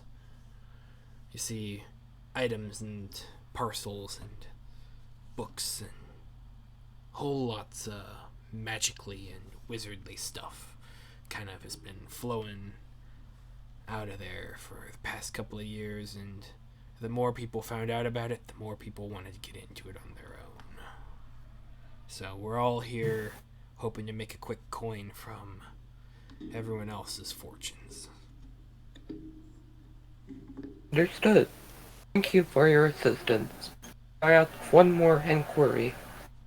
Oh, inquire away, young one. Exactly what is the law here? The law. Ruler, law, business. If you see anyone in armor, whether it be whites or golds or anything, stay out of their ways, and other than that, keep your head about yourself. Understood. Thank you very much. I shall go out into the distant cold and Hello, hello, hello. hello. Verification complete. You see kind of as this point several kind of caravans kind of with horses kind of being clopping into the area. Large animals kind of being are dragging other pieces of equipment, some carrying trees and some carrying lumber that have already been done, some of which untreated, some of which have weapons and knives and other kind of already pre-made pieces for shacks and abodes and different storefronts. Just more parts of kind of daily travel in and out of the region. Okay. I am going to go towards where everyone seems to be going and coming from. They're okay. You kind of wander past a few of the areas, and there is a large. Well, there are 2 large areas that most people seem to be coming into and out of. One kind of has a small wooden sign kind of hanging out the front as if it were a flag. It reads "The White Weasel." The other kind of it's a bit closer. The Weasel is probably 4, 5, 7 shops down. The one is kind of next to you. It says "The Wine Chalice," and it has a large picture of a golden cup with iconography kind of scrawled all over it, kind of spilling out red liquid on a flag that's hung out front.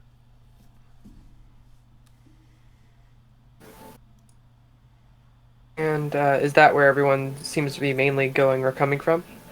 those are the two major areas. I'm going to go to the Chalice. Okay. It's a small area. There's 5 tables kind of immediately when you enter, and there are dozens of people kind of all around, kind of cheering and chatting with each other. You see large cups of liquid being lifted into the air, and just general revelry and just camaraderie. There are people kind of in the corner playing instruments, kind of keeping the energy high and just kind of lively. Fireplaces burn and in the corners, and it's just a general warm area. Much more so than the frigid, icy wilderness that is outside. The building itself is shaped like an L, and kind of right around the joint area there is large bar area with several cabinets of bottles and tankards and barrels of just different substances. Patrons will be kind of lining up there, passing different glasses around, and it is a lively establishment. As you kind of get towards the end of that bar area, there's a small you see one table kind of off to the side that sits primarily empty with 7 chairs around it. Wait, no, sorry. 10 chairs, my mistake. It seems almost to be reserved for people who are staying for longer meals or times, or who care to reserve it. And there are kind of waiters kind of going around picking up glasses and slapping down new ones and collecting some coins from people as they kind of come and go. I'm going to go to one of the main bar tables, seats that are open. Okay. And I'll sit and wait until I gain the attention of someone behind the counter. It takes a quick bit. The person behind the counter, woman, probably 5'6", red hair, very kind of pale skin, but with lots of freckles. She kind of starts passing a couple tankards to a couple of dwarves kind of over on the side, and eventually comes over to you. What would you like to order from our fine establishment here? I am not looking for order of anything currently, but I was wondering if there are any quests in this area. Quests? That's a peculiar word. It's... I mean, everyone out here is looking for their own adventure fantasy. So, I mean, it's reasonable to have been heard of, but quests, like you...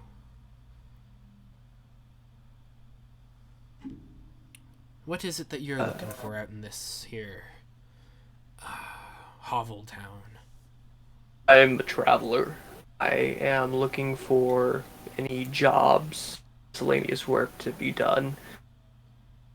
I heard there are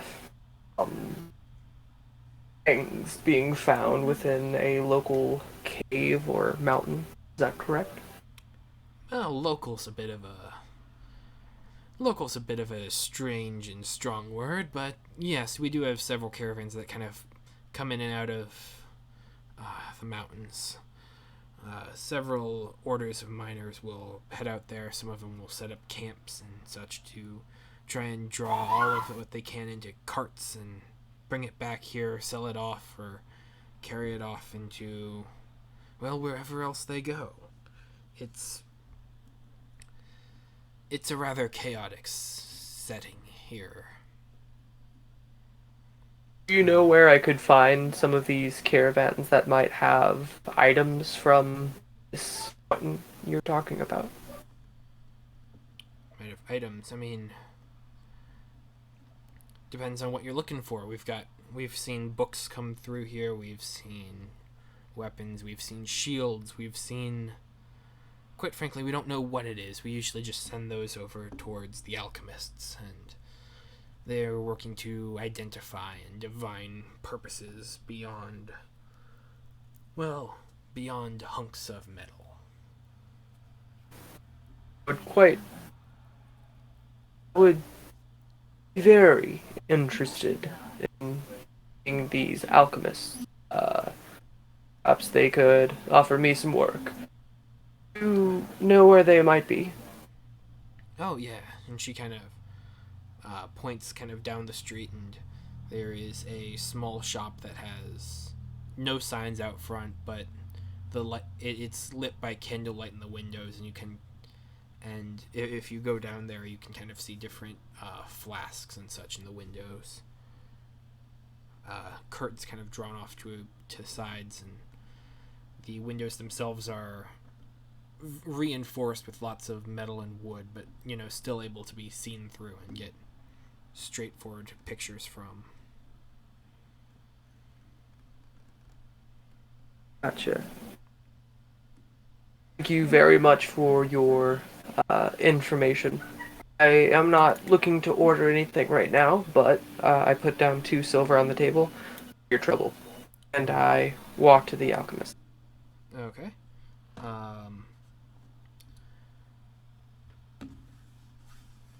Then we are going to cut back to the general in the Feywild.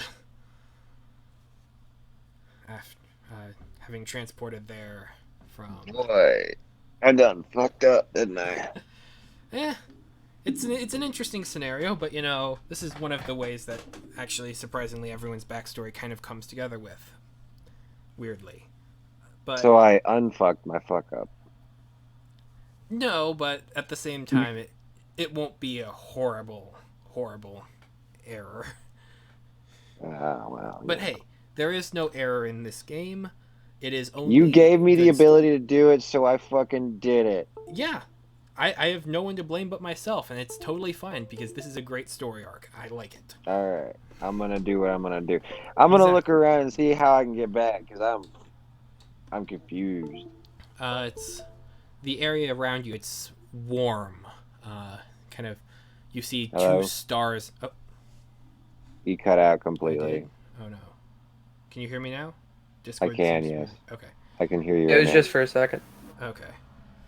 You kind of, as you're looking around, it's warm as 2 stars actually beat down into this plane of existence.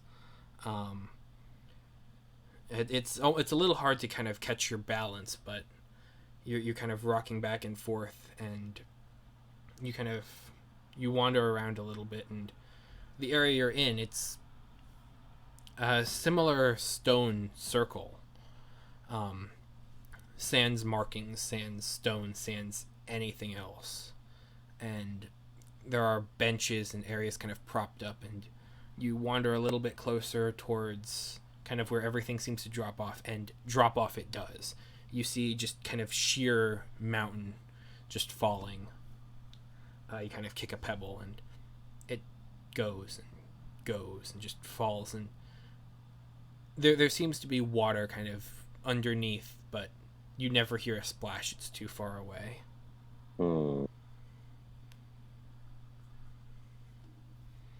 As you're kind of oh, good. Is there any way for me to use a teleporter to go back the way I came, or is it just not even an option? There doesn't seem to be any markings in the circle that you appeared in. Okay. So then I guess I'll just follow whatever path is in front of me to keep moving forward. Okay. You kind of walk forward, and it's getting... It feels like every part of you is being weighed down. And the area is just kind of breaking free from understanding. It's different than any place you've ever been. There's kind of off in the distance small glints of gold kind of in the horizon, like maybe something is built hundreds of miles away, but because of your vantage point you're able to see it just off the brink of the horizon. There are other mountains that are kind of hovering in the air all around, waterfalls that just kind of break and then kind of just drop off into void as they just flowing downward into space.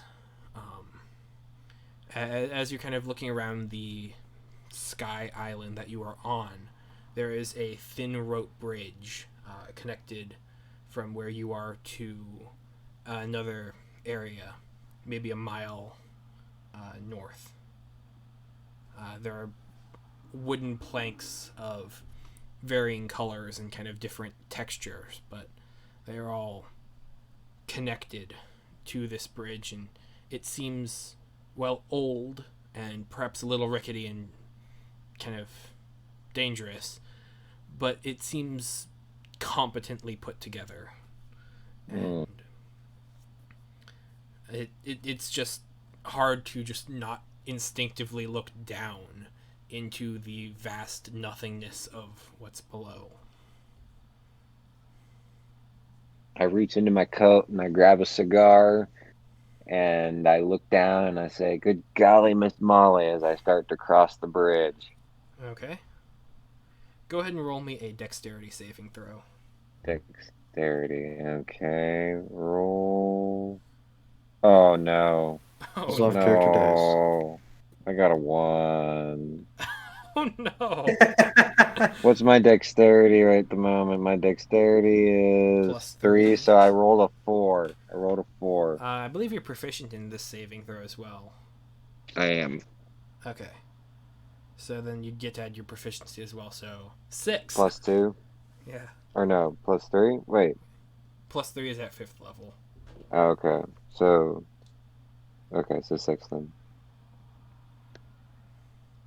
Shit.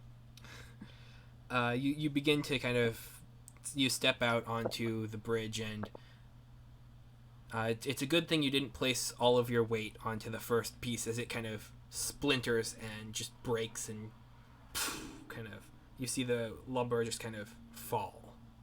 Well, that's comforting. You kind of immediately kind of grab the rope handrails almost and kind of pull yourself back onto. You'd only laid 1 foot on it, so you kind of step backward. So long as I didn't lose the cigar in my mouth. Nope, you keep it. Okay, good. I gotta look cool, right? Yep. Alright. So Do I keep crossing the bridge then? go ahead and make another dexterity save for me. Okay. Don't fuck me over, Google. No! Oh no! I got another 1. What? Fucking hell, Google. Okay. I'm gonna die, aren't I? It's death is always a possibility. Oh, that's so comforting, Andy. Your bedside manner is so great. Look, I have a thing where where player death is always on the table, but you know, you kind of feel yourself kind of reach out and step on the next one, and it holds for a moment, and you kind of put your weight on it, and okay, this is fine, this is decent. And you kind of move your other leg forward, kind of catch onto the next area. You're standing on the bridge. It sways in the wind, and it's kind of almost sickening. But you continue. And you continue. And you reach a couple of them, and you kind of gingerly put your foot out, and a couple ones before kind of split apart and fall. And it's a good thing you had the first one previously that had splintered, and you knew that this was rickety and hard to kind of control and command. But you make your way halfway. You're kind of standing right in the middle, and the wind is picking up and just sweeping around, and you see kind of a figure on the other side.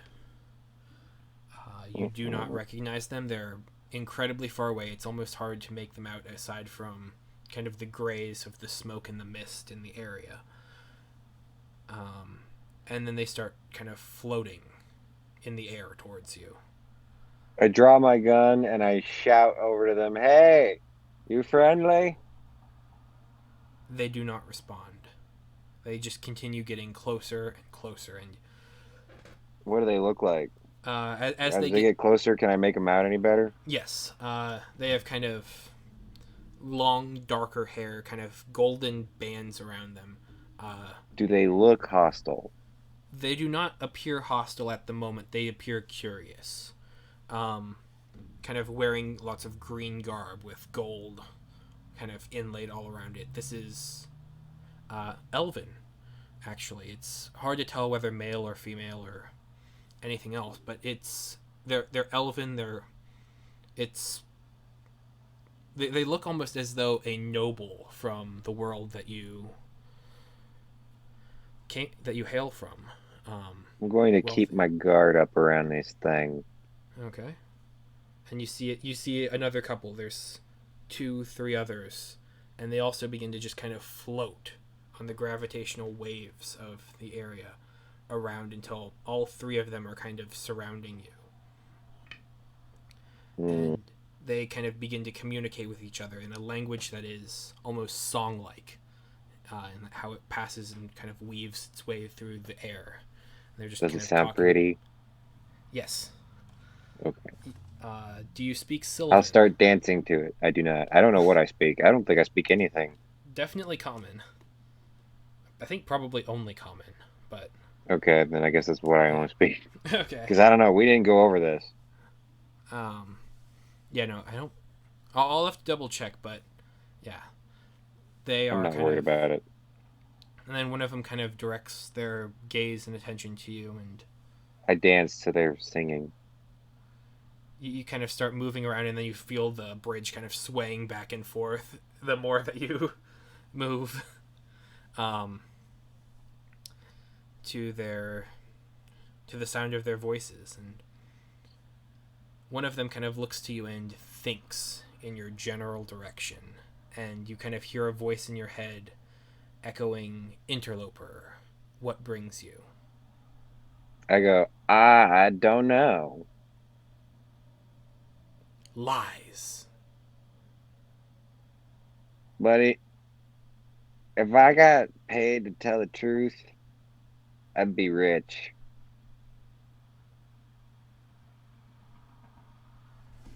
I came here because I was running away, man. I just picked up a stone and all of a sudden I was here. Whose crests do you wear? Oh, these are nothing. They're just from previous arrangement of associates that I tried to, well, for lack of better terms, fuck.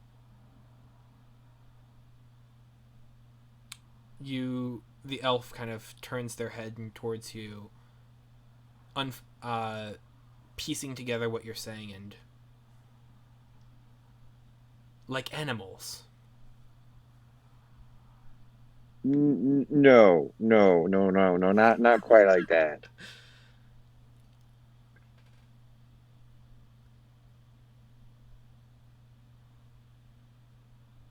You guys like awkward silences, don't you? Where do you travel? I would like to get back home. I was just trying to get away from these old associates of mine, and I ended up here, not realizing I fucked up. You see one of the elves kind of land on the bridge kind of next to you, and they kind of put their hand on your shoulder, and you kind of feel yourself jittery. Hey, don't touch me there. This is my no-no square. They once again look at you incredibly confused. Sorry. Follow. The fuck You- is Okay. this guy doing? And they kind of lift the elf who kind of had placed their hand on your shoulder, kind of floats up around and starts leading you down the rest of the path. And you see the other two. They begin manipulating the gravity around where you are on the bridge to kind of give you more stability. Go ahead and roll me a dexterity saving throw with advantage. Okay. I rolled a 10. What's my advantage? Roll it again and then choose the better one. 10. So then 10 plus 3 is 13. Or 2. 10 plus 2. Well, plus both, so 15. Oh, plus both? What's Yeah. the other one? Dexterity saving throw, so that would be proficiency plus your dexterity. So your dexterity is plus 3, your proficiency Oh, is plus okay. So 15 then. Yep. Okay. 2. You make it to the other side of the bridge and kind of get off in this band of 3. Kind of holds you in this area.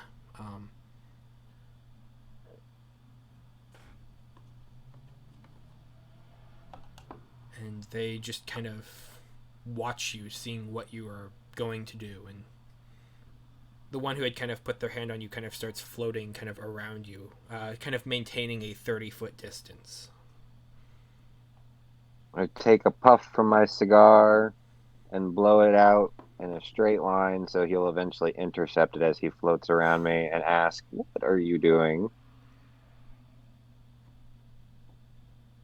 We have orders to terminate if interlopers are not redirected. I just want to go home, so redirect me the way out of here and I will be gone. I don't know what if people are even interloping. Unless you might have an antimatter rifle on you. These guys do not carry that kind of technology. Oh. They are their technology. Oh. Well then, I don't care about them then. Okay. So they ask again, which directions do you travel? I don't know how to get home, Andy. Well, How do I tell them I just want to get back to where I came from? do you have anything that would perhaps help them? I don't know. Anything you can I don't give want to them? go. I don't want to go back to where I literally just was. I want to get back to a main city or something, Okay, or out that's in the outskirts. But I don't know the names of anything right now. well, yeah. You're in a very weird parallel dimension of gravity manipulating elves.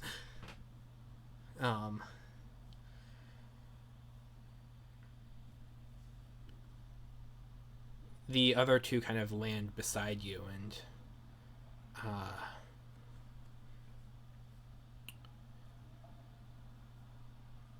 inspect. You hear kind of one of them whisper into the air. It sounds common at first, and then it kind of transfers into this song-like sound before it kind of you hear common again as it kind of heads towards the other.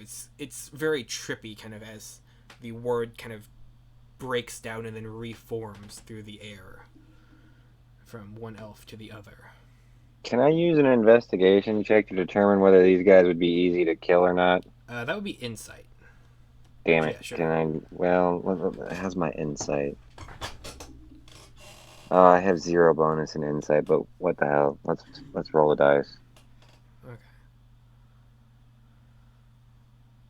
Oh, I got a 16.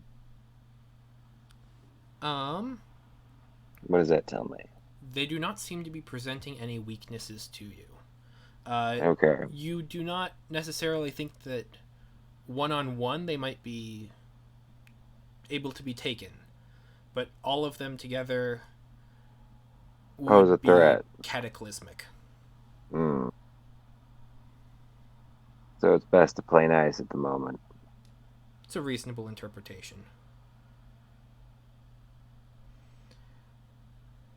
You see as one of the elves begins kind of taking at pieces of your armor and kind of looking to undo the straps and kind of inspect different pieces of it. Swat his hand away. Hey, you better ask before you touch, or at least buy me dinner first. They kind of tilt their head towards you, and you wish to return. Give us materials to work with. Hand them some of my armor, Okay. like a gauntlet or something.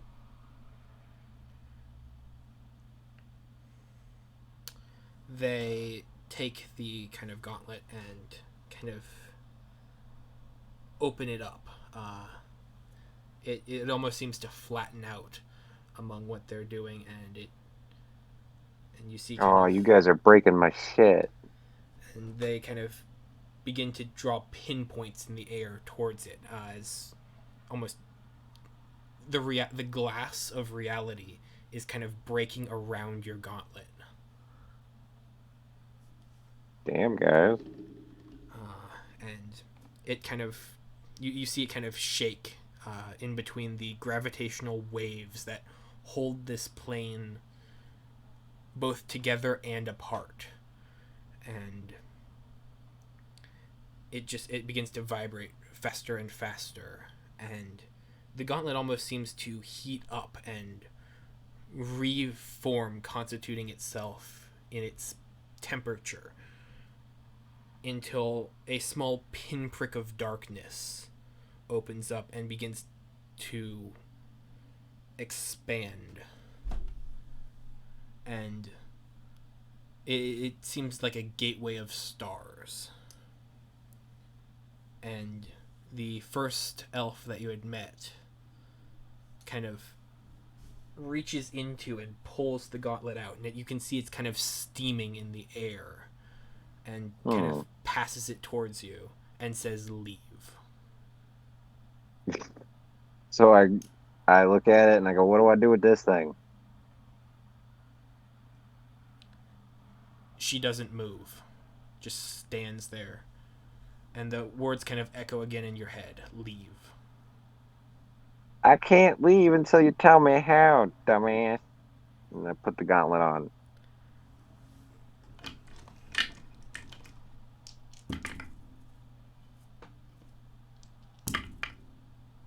That sounds bad. You take 24 points of fire damage as it is burning. Oh, what the fuck? Creating interplanar travel on a whim is not easy. There's a lot of heat involved. And you 25? Jesus, Andy? Yeah. And then you see kind of the other one who's kind of been floating around that, and you feel your arm kind of moving with the kind of gravity around you, and you kind of feel the flesh of your arm kind of being impacted and drawn towards the dark orb that they had pulled your gauntlet out of. And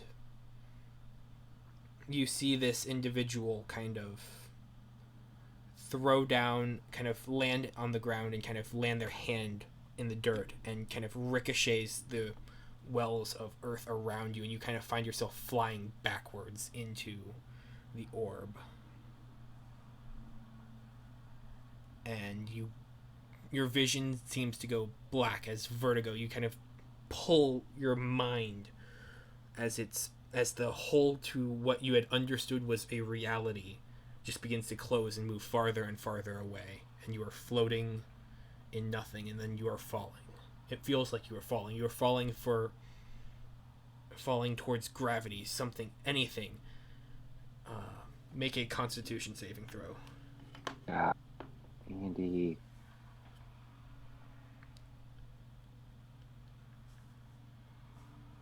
Motherfucker. So that was a 7, and my Constitution is a. So is the saving throw, is the SAV the saving throw bonus, or do I just do the +2 for it? The SAV is the saving throw bonus. So then I have an 11. Okay. You find yourself kind of just falling, and you can't tell whether you impact because your mind just goes dark. Damn. But when you next awake, you're in a cabin of sorts. It's crudely put together as different pieces have kind of been woven in and out amongst each other, and Have I healed after awaking from that fire damage?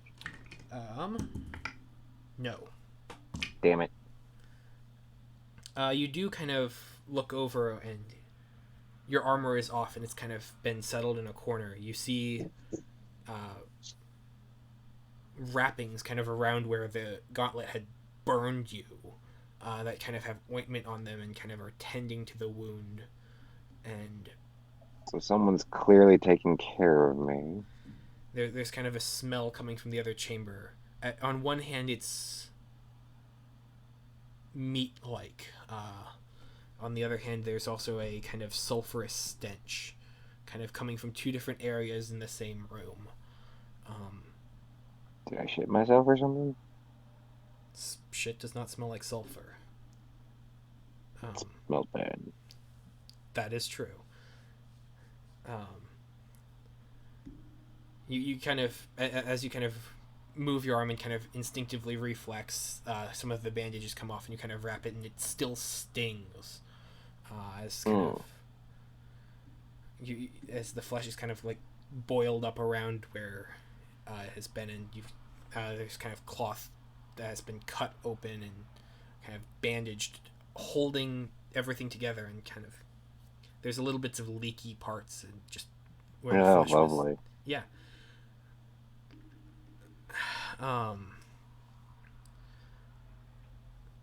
But you manage to get to your feet. Your weapons are kind of in the corner with your armor, just kind of laid off to the side. Everything seems to be there. The papers that you had kind of grabbed from the room underneath the Vizimar Academy, they were kind of crumpled up and kind of laid across your body, as appears someone else has been reading through them, trying to understand who you are or where you came from. Yeah. But what would you like to do? First things first, I'd like to get my holsters on. I don't care too well. Actually, yeah, I'll get the armor on too, and try and take a look around. Okay. You kind of look around the room. There's no windows anywhere, but there's a small torch. Well, not even a torch. It's just a candle, kind of in a small golden copper tray. The wick is long, and the wax is drooping. It's very misshapen, but at the same time, it's almost comforting. Homemade, handmade.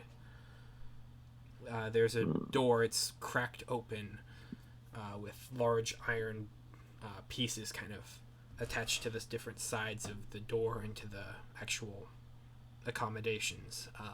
Large bolts kind of heavily run through it, and the door swings into another chamber.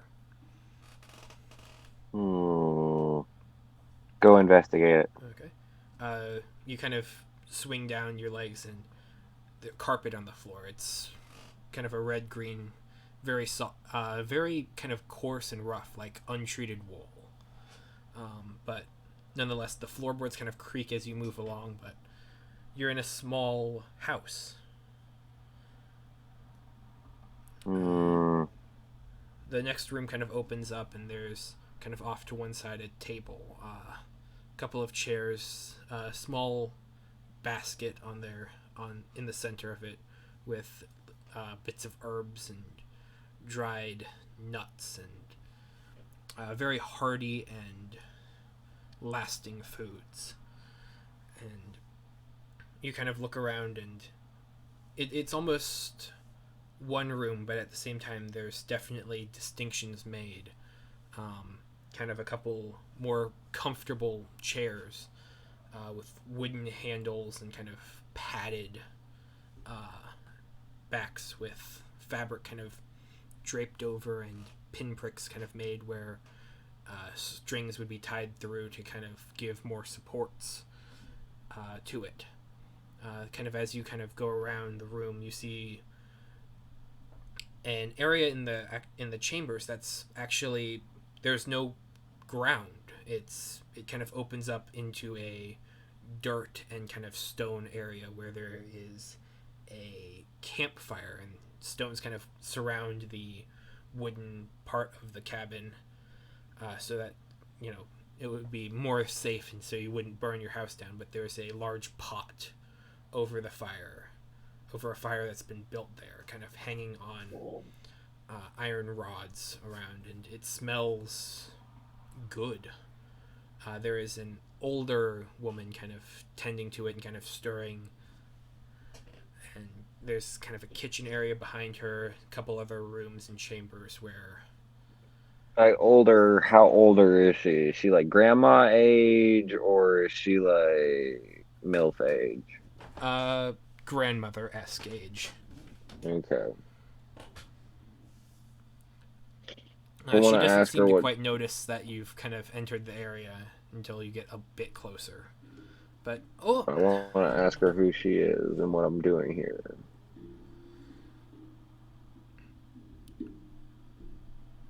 Okay. She kind of turns to you. Oh, you're finally awake. It's been quite a while since we found you out in the snow. Oh.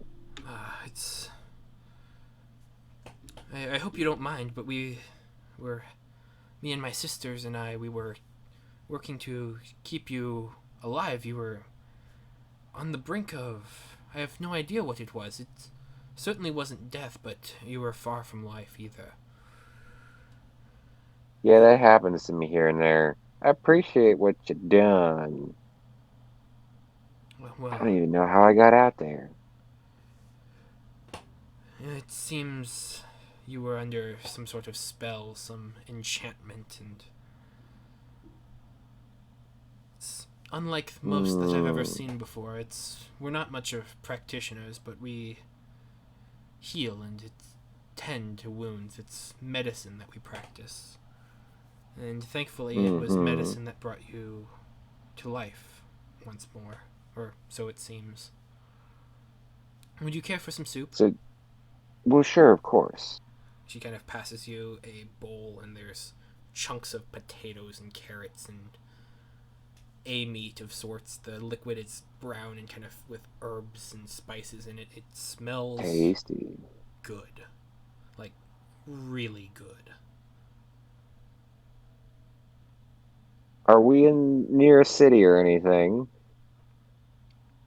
Oh. It's a city of sorts. I mean,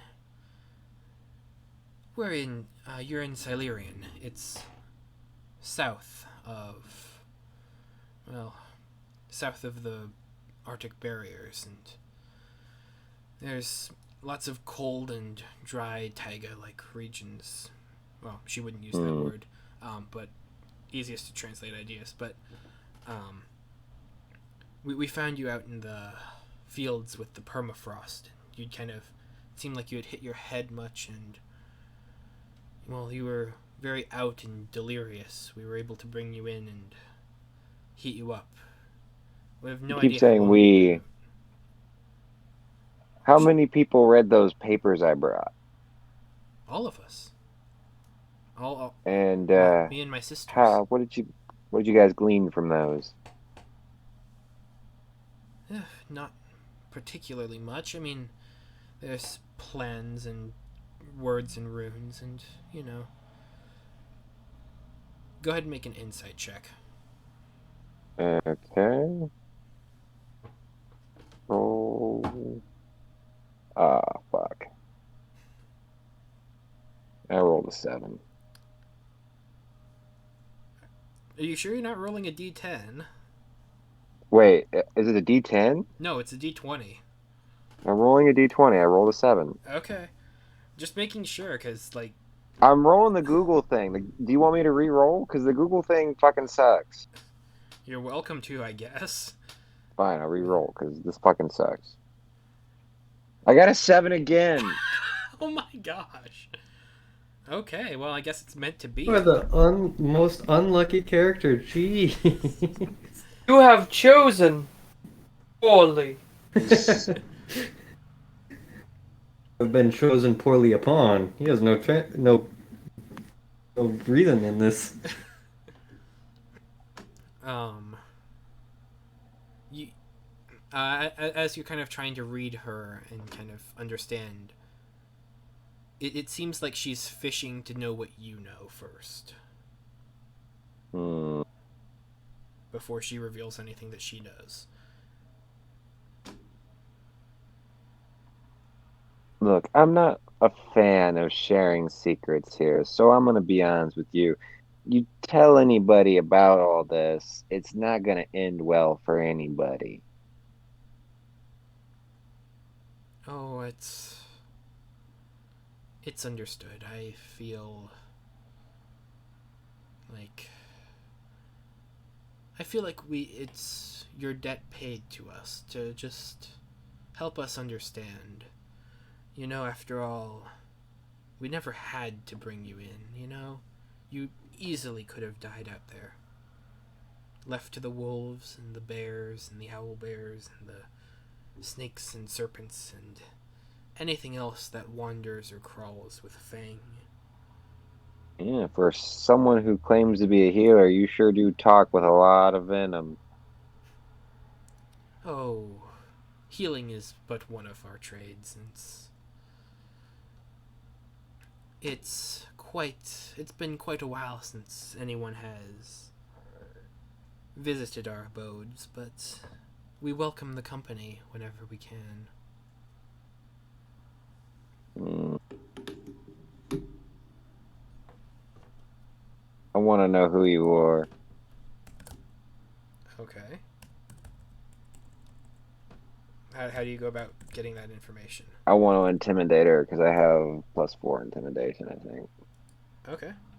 Yes, I have +4 intimidation. How do you go about intimidating? I I don't want to be too harsh at the moment, so I bang my hand on the table and I say, "Look, lady, I'm gonna need answers, or things are gonna get real ugly real fast." Okay. Oh, well, I certainly hope that civil and like minds can make reason. Don't you need to know what I rolled? Well, yes. But she I probably rolled a was 16. 16. That's not bad. Plus my 4 is 20. See, sometimes the Google thing works. Other times Yeah. it fucks you. Tell you what. And she kind of gestures over to the table, kind of laying the spoon down that she's been stirring the broth with. The stew with. Tell you what, how about we look to your futures together, and then we can maybe make some divinations and help to understand one another much more fluently. That ain't what I asked for. I wanted to know more about you and what you're doing, what your motivation is, why you're looking at all my notes about what group am I a part with, Andy? The Penumbra Syndicate. Why you're looking into the penumbras. I've never heard of them before. The Sure. wording made me curious. People who are curious in my line of work end up dead. Well, that's unfortunate because in my line of work they end up living. Mm. I don't mean no disrespect, but I gotta protect myself. As do we all. In fact, protection is, quite frankly, the most important offensive capabilities anyone can have. You're not a blood mage too, are you? Are you saying that in meta or? No, really. Uh, I'm asking her. I've never practiced such forms. I've never even considered it. Is that how you survived? Maybe. Well, seems like fascinating bits of magics, and now we've already gotten a dialogue opened. You're giving me information. It's time I should give you some. And she kind of leads you over towards the table and pulls out a deck of what look like playing cards. And I want to know more about you. Well, yeah, you are. You're gonna get more information. Okay. Go ahead and roll me. And she kind of displays the cards out in front of you. Go ahead and roll me 1d20 and a d4. A d20 and a d4. Oops, that's the wrong button. Roll d20, d4. 21. And what were they separately? 20 for the d20, 1 for the d4. Okay. Roll me that again. Separately. Okay. 24. What was the 20? 20 for the d20, Wow. 4 for the d4. Okay, and one more d20 and one more d4. 17. 15 for the d20, 2 for the d4. Okay.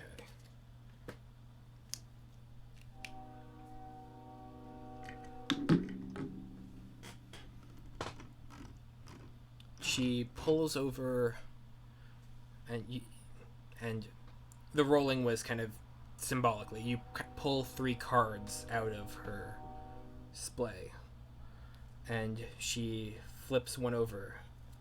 This is your past, and the card that kind of flips over is the beggar.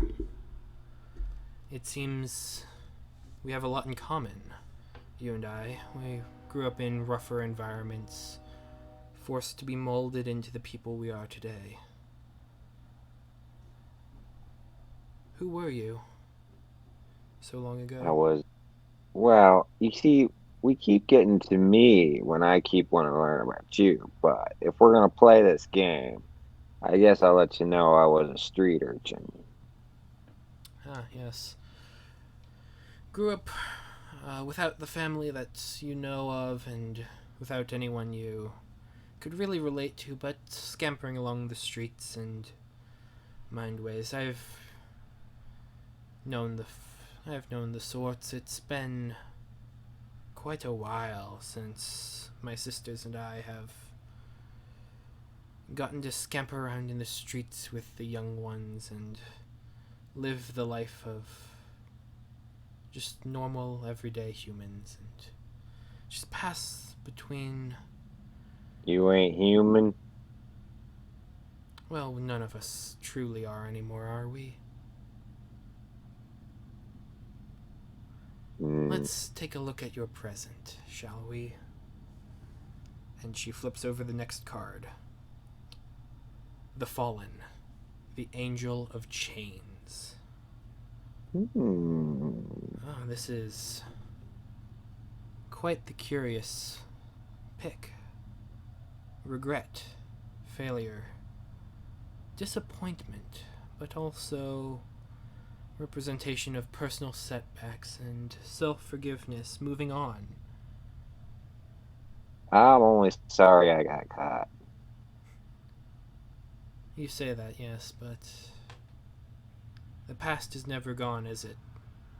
It's always going to keep ensnaring you and performing its magics to keep you in place and time. One day, it won't matter. I'll get what I want. I like your spirit.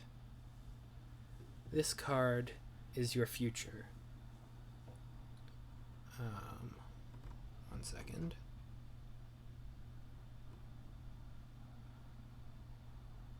The Knight, the Hunter of Swords. It's a card of balance, strength, rigor, compassion.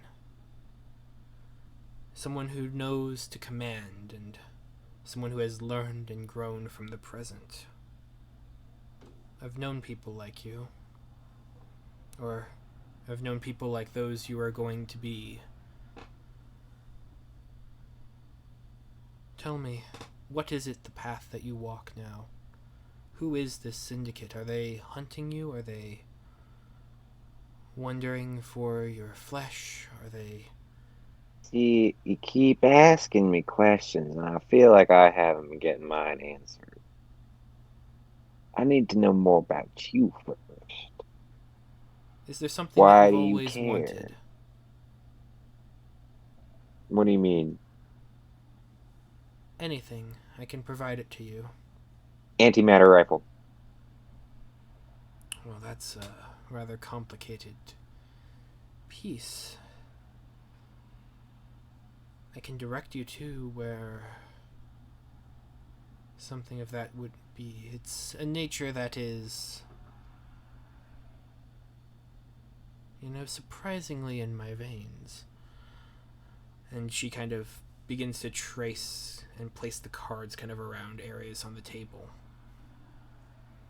And you kind of feel a window open even though no one's there, and breeze kind of blows the cards across, and you see almost an idyllic picture as different pieces of the different tarot cards, colors kind of melding together to form one mural, one painting, one picture across the table.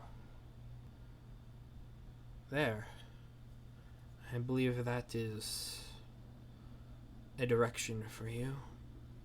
One of nobility, Right. one of honor, and one of self-subservience. How's that supposed to help me get to a rifle? It is not a path for me to give. You must forge it yourself, but I can focus you. Sheer potential, directed. You tell me how to get my hands on an antimatter rifle, and I'll do whatever the fuck you need. You seem persistent on this device. You've seen it before, have you not? Yep. I want one. Bad. So that's most curious. Most curious. You'd best be going. My sisters come and I feel their hunger. Oh, that's not creepy.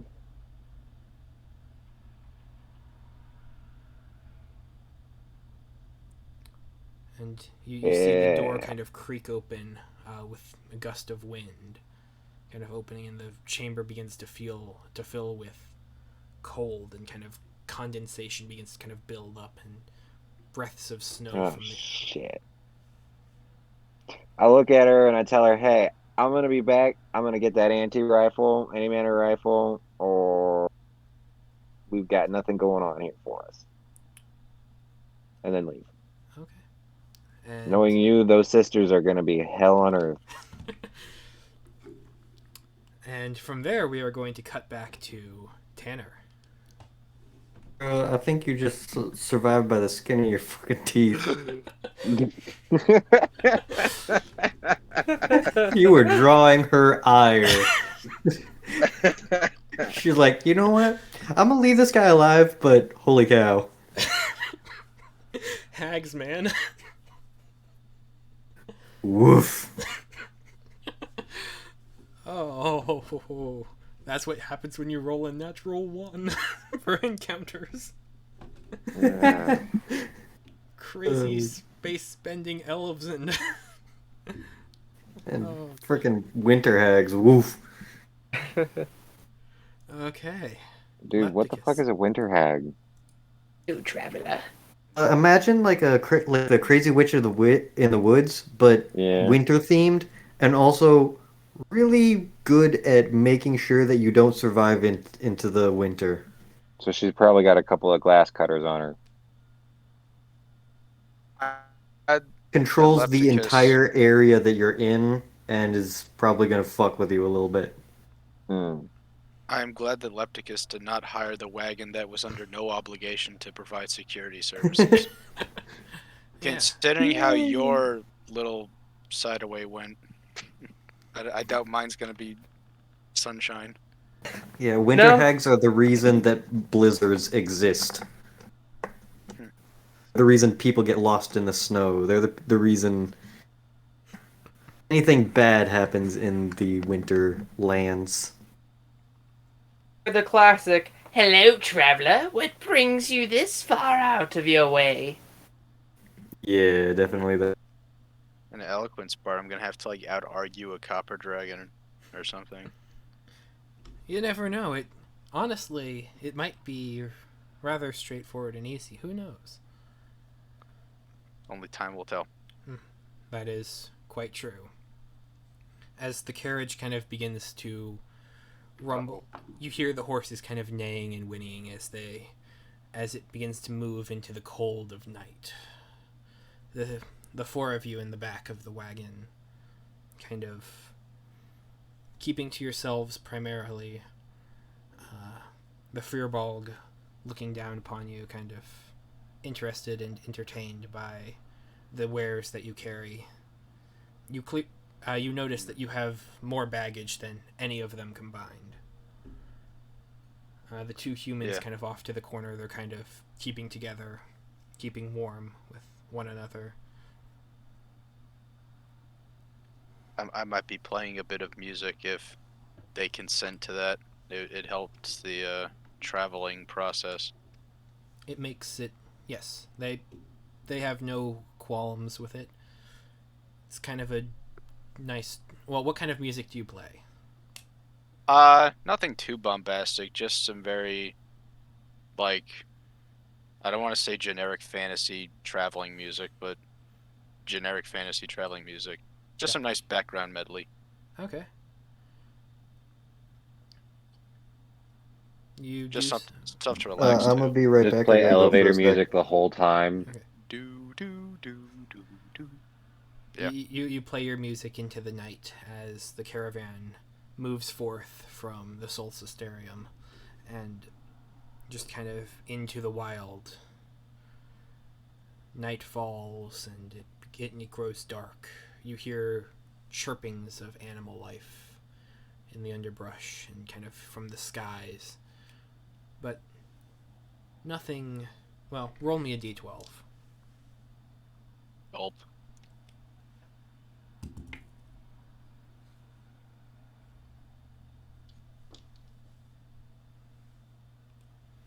12? Okay. The night passes Really good or really bad? uneventfully. As kind of you find yourself kind of playing the tune, but then drifting off to slumber, kind of curling into the corner of the cart. The kind of back and forth sideways motions lulling you into a sense of security and sleep. The morning arrives and everyone seems to be doing amiably, kind of just keeping pace. You see the humans kind of in the corner pull out some notes and kind of begin writing stuff down, just kind of maybe poems, stories, songs. Oh. And they just kind of pass the time chatting amongst each other, just kind of quietly under their breath, trying to keep as polite among the others. The Fearbog is meditating for most of the time. Small sprig of incense kind of in their hand that just kind of wafts up towards their nose and just kind of helps them relax and keep calm. You hear echoes of wilderness kind of in the distance, but nothing seems to jump out at you or anything. Your caravan is one of many. The other two are traveling along on a similar time schedule, and you can kind of see them one of them up front, another in behind, and you feel safe and secure, but also bored. Mm.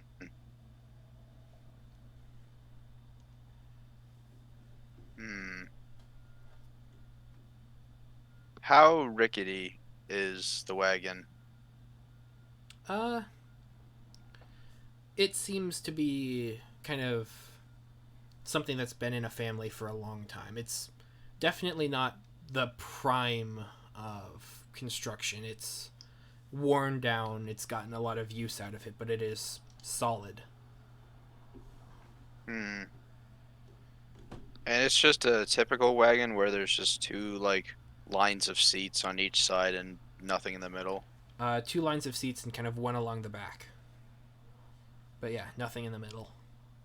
Except any of the luggage and things that you carried with you that either wouldn't go on or below the seating area. What do you mean by one seat along the back? Kind of like in a C shape. Except, a little bit Oh. more. Yeah. Is there any like area of the seats that isn't being occupied? Oh, yeah. There's only Interesting. 4 people in here, and it's a rather larger cart. Hmm. I might hatch an idea. Would some of the empty seat space be big enough to hold a dragon chessboard? Probably. I asked if anyone here would be willing to play a game or two of dragon chess. I have a set. Okay.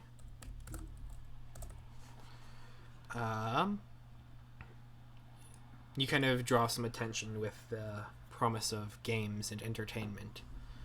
And one of the humans kind of instinctively kind of looks around the other, kind of interested in, I'll play you. Wonderful. I reach in my bag and pull out a dragon chess set. Very finely carved. It was another thing that I brought over from my old home along with my instrument.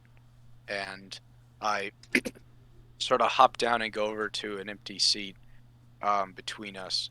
And I set it up there, putting all the pieces. I'll let you decide which side you want to choose first. She kind of tilts the board around and kind of angles, and she chooses the side that kind of has the kind of copper mahogany side of the pieces, and kind of turns the almost charred ember-like ones that have kind of been cast in a bit of a resin of sorts, and hardened. Right then, let the games begin. Okay. How do you want to go about this? Just in the meta? Just in the meta, I don't want to. I don't want to cheat. I guess I'll just play kind of normally at first, and then try to gauge how well or not well they are. And while I'm doing this, I would like to engage in some small talk to learn more about my opponent. Okay. So, go ahead. What do I roll for this? Just D20 plus proficiency? Yeah, D20 plus proficiency, and she'll do the same. Okay. Ooh. That is a 13. That is a 14. You both have very strong opening moves. Your opponent has played before. I see. In that case, I'll up the ante and go all in with my play. Okay. Go ahead. Let's roll again. 17. 5. You go ahead. You find yourself kind of in the next several moves capturing several of her pieces. She seems frustrated but intrigued. I won't let up, but I'll also play around a bit, do a bit more risky maneuvers. Okay. 1 second. Okay, I rolled a 16 this time. Okay, I haven't rolled yet.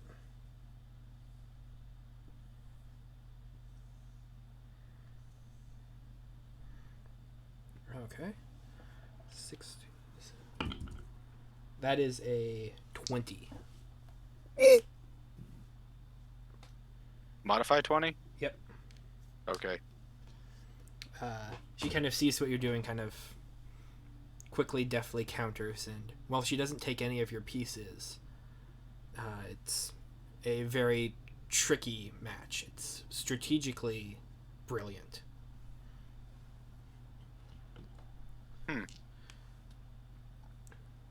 So even with fewer pieces on the board, you're kind of pinned down in different quadrants. Your main power pieces are isolated, and the kind of king and queen heads are separated from one another, so there's very little defensive capabilities. I see. Well then. This was fun, but I will not mess around any longer. Okay. I shall attempt to win seriously. Okay. Go ahead and roll with advantage then. Oh, that's good. My first roll is a 17. Second roll is a 6. Modified 19. That's much better, yeah.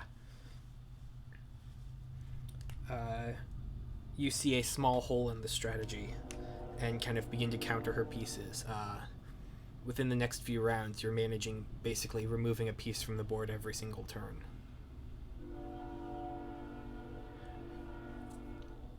Are you still going for the win?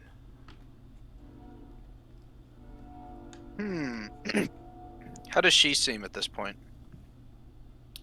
Go ahead and make an insight check. Alright. Oh, 18 plus modified 22. You see that she's trying to keep a stoic face, but there is something inside of her that is really getting at her.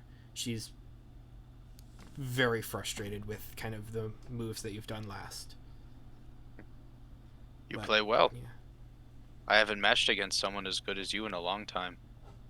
Thanks. It's I'm a bit rusty. It's been out of practice for the last. Well, I guess this is my first game in a couple of years. People I surround myself with don't have much of a mind for this. I appreciate wordcraft as much as the next guy, but sometimes a good game of chess is a better way to resolve things. Indeed. So what brings you out to these parts? Just thrill of adventure. We're just looking for fun on the open horizons, looking to maybe strike it rich and leave behind the old world that's, quite frankly, just does not care about anyone other than those who have.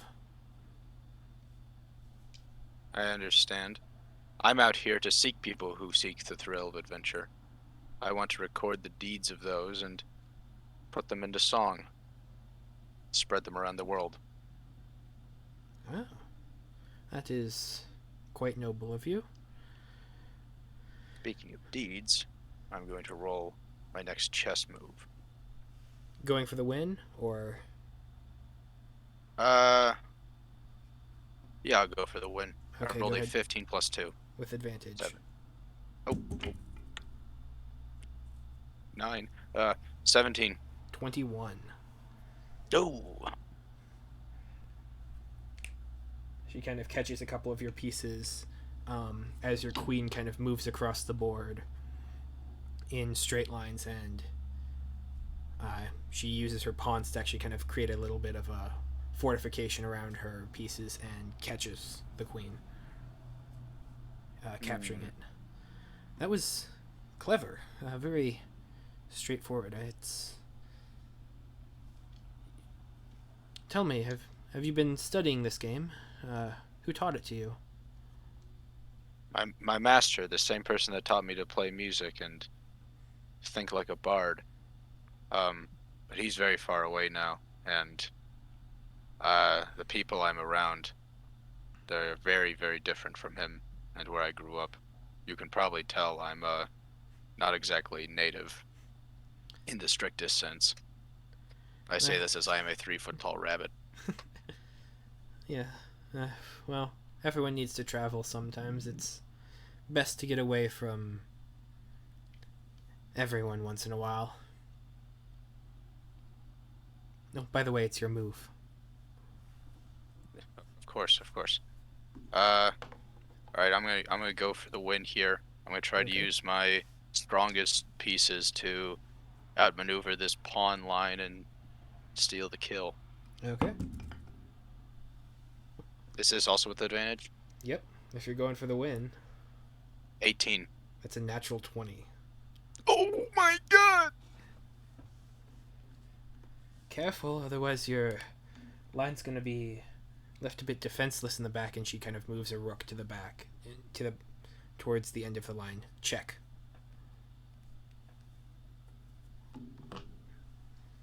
Oh, well played. But I'm not done yet. Okay. Let's see if I can remember some of my older tricks. And I try to not lose the push I'm maintaining while also trying to put my king in a way where the rook will have difficulty accessing him. Okay.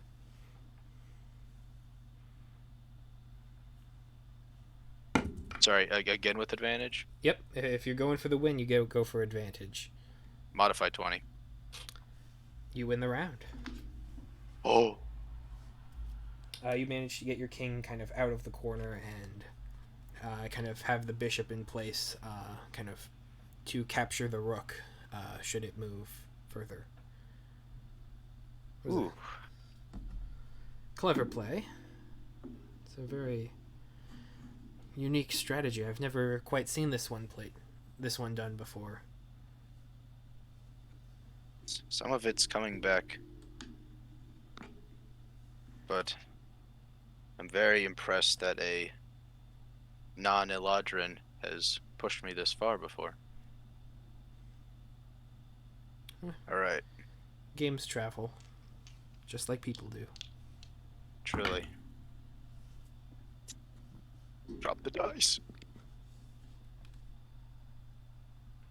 16. Natural 20. Ooh. In what was once just check, you now kind of position your pieces. Her remaining lines have been worn thin by the both of you collecting pieces from each other's sides. You collecting more than she has, and you put her in check. Next round, you could take it. Right. This has been fun, but I don't want to gamble any further. I'm ending it here. Oh yeah. Okay. 5. Ooh, roll again.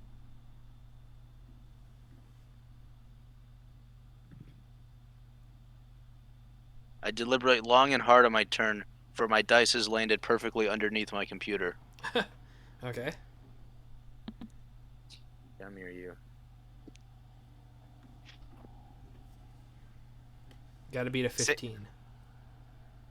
I rolled a 14, and my proficiency bonus is 2. Okay, congratulations. That was a good game. Well, what was otherwise an uneventful wagon ride has become a very stimulating game of dragon chess. This was good. Mm-hmm. I don't believe I caught your name. Don't believe I've caught yours. Very well. I am Lepticus. I am a bard of eloquence, traveling out from the colleges. And you are? She kind of pauses for a second.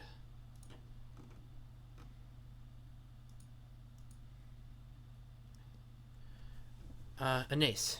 Anais, just for reference. Nice. I will remember that name. Very few have it. At least that I've met.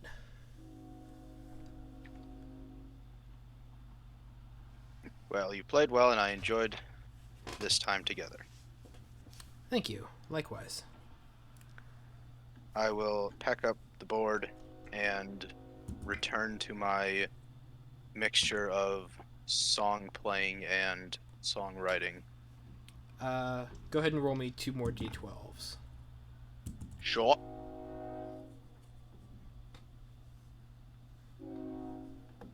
First roll was an 11. Okay. Second roll was a 4. You know, surprisingly, they both pass the thresholds for safety, and while the days go by slower and slower, you do occasionally kind of pull out the board and play or work on your songs and writings, and the night falls and morning comes and night falls again, and as morning light comes peeking across the horizon, you find yourself approaching the town of Koratos.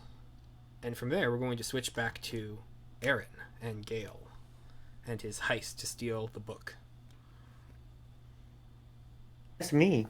Yes. That was nice. All right.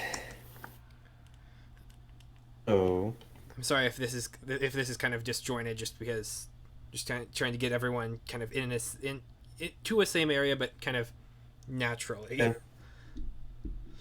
So basically, my plan here is to wait them out, use mold earth to just kind of give me a little ghillie suit, but not actually a ghillie suit.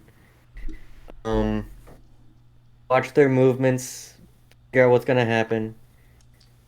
Steal that book when no one's looking, and if I got the chops and the time, maybe steal my coin back. I don't really like that. Okay. You wait as night begins to grow ever closer and the darkness falls across the land. You watch kind of from your molded earth cocoon almost as they kind of work around the fire, taking it easy. Midnight hour kind of arrives, passes. A couple of them return towards their huts, and the last one is the one who was reading. You never caught their name, but that's okay. They kind of scroll through the books. Care. Yep. You pull the quills out of kind of their bags and implementations and scroll notes into their own spell book, kind of frantically, just not necessarily, well, frantically is probably the wrong word, but just hurriedly and trying to feverishly concoct something out of what was written in the book. But eventually it seems that they hit a wall, and frustration begins to kind of emanate from where they are sitting. And eventually they pack up, kind of fold up some of the newspapers that they have, push them into the cover of their red spellbook, and turn into one of the huts, seemingly for rest. Okay.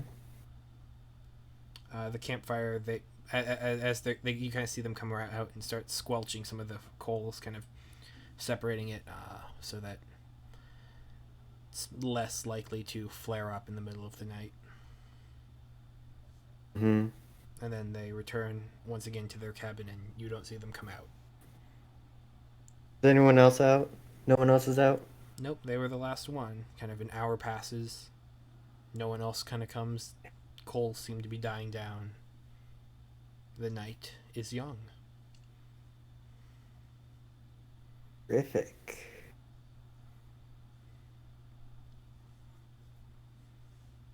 One second here. I'm gonna check something. I'm gonna do something a little weird here. Okay. I like weird things.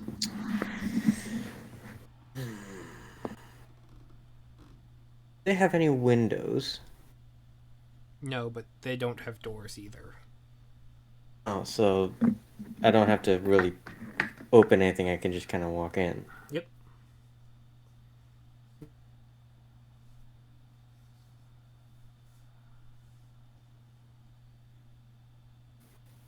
Guess I'll sneak closer to the building. They don't have guards or anything, correct? Doesn't seem like it. Alright, Go ahead and roll sneak. stealth. Roll stealth. That is pretty dang good. 20, dirty 20. Okay. Yeah. You are able to kind Light on of... my feet, quicken my movements. No one There. around seems to notice. I'll take a quick listen. Does it sound like they're all asleep?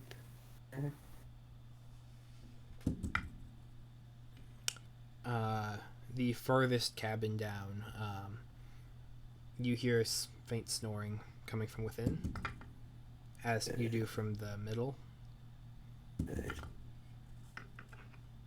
You don't really hear snoring from the third cabin, but you do kind of hear air kind of moving in and out rhythmically.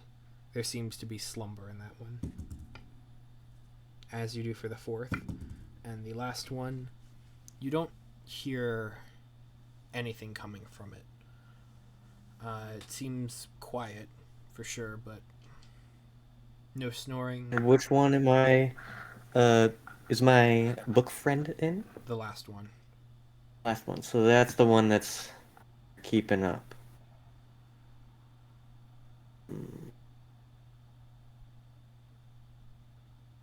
I just chill out for a sec. Okay. See if they fall asleep. I don't know what to do there. I want them to be like really asleep. Waited like an hour after he went in, correct? So he's pretty chilled out. Wait like a solid 10 minutes. Make sure everyone's nice and cozy. Go ahead and roll a perception check. Oh boy. 19. 20. Pretty 20. 18 plus 2. Okay. You begin to hear kind of the faint rhythms coming from your reading friend's cabin. Makeshift cabin, almost teepee-ish. You Don't want to make a sound. okay? What do you do? So, I'm gonna cast Levitate. On. Float a little bit above the ground. Okay. I'm gonna cast Mage Hand. I don't think I can move very fast, but could I, like, putt into there? Kind of mosey my way in? Yeah, you can kind of just float on the breeze, kind of there. Yeah, I'm high up so it doesn't... It would be very awkward for someone to view me in that direction. I can't do an owl noise very well, but you hear one kind of hooting in the trees, kind of loudly. Alright. Not horribly distracting, but noticeable. Okay. You hear, Oh. and the figure kind of turns over in their small, kind of, sort of hammock, I suppose. Kind of hear them rustling around, but they still seem to be slumbering. I have that book. Go ahead and make a sleight of hand check. I want to check if they have the book, like, open. Like, somewhere I can see. Then go ahead and make an investigation check. 17 plus... I am rolling fucking hot. That makes one of us. 16. It takes a second. The book isn't... There's kind of a stool near the doorway, and you see that's kind of where a bunch of papers, newspapers they had stacked on. have been, and there's kind of a rock sitting on top of them. But as you kind of look around, you see kind of a quill pen and an open ink file, and both spell books kind of laid out beneath the hammock. Like maybe he had been trying to work on something and fallen asleep, maybe in the middle. Oh, just gingerly and quietly. Gonna bring them to me with my mage hand, nice and slow like. Go ahead and roll stealth. Stealth. But instead of your stealth modifier, use your spellcasting ability modifier. Ooh, that is. Well, attack? Spell modifier. Spell modifier. Modifier. Well, yeah, go ahead and use your spell attack modifier since this is something that you're proficient in. Okay. 19. Nice and hot. The book kind of, you see the mage hand just kind of float down, pick it up. You pause for a second as the figure kind of, the hammock kind of squirms and tosses themselves a little bit. Right. But I don't want to take his spell book. Then you But it's inevitable. slowly bring it back to you. Yeah. The book is in your hands. Alright. And anything worth a steal in here? Coin purse? Go ahead and make one more investigation check. Alright, that's the shitty roll I'm looking for. 8. What was that? 8. 8, okay. 9 minus 1. Seems relatively straightforward. Alright. Small bags and such, but you'd have to Nothing- kind of go nothing- digging around too, and then that would Yeah. risk revealing yourself. Cool. Back on out. And you're like not even touching the ground. Mm-hmm. And I'm gonna make a roll here for myself. Okay. That's fun. That sounds like a fun idea. Did these guys have like some dry roofs and such? Yep. Gonna gingerly drop to the ground, Okay. nice and quiet. Your feet kind of hit the dirt. Being so cautious about sounds, you hear them. It sounds so loud in your head, but Yeah. really it wasn't. It's alright, I'm gonna make some noise anyway. I'm gonna do something real fast here, and I'm gonna tell you what I'm gonna do. Okay. I'm going to use Prestidigitation, Okay. as well as Step of the Wind.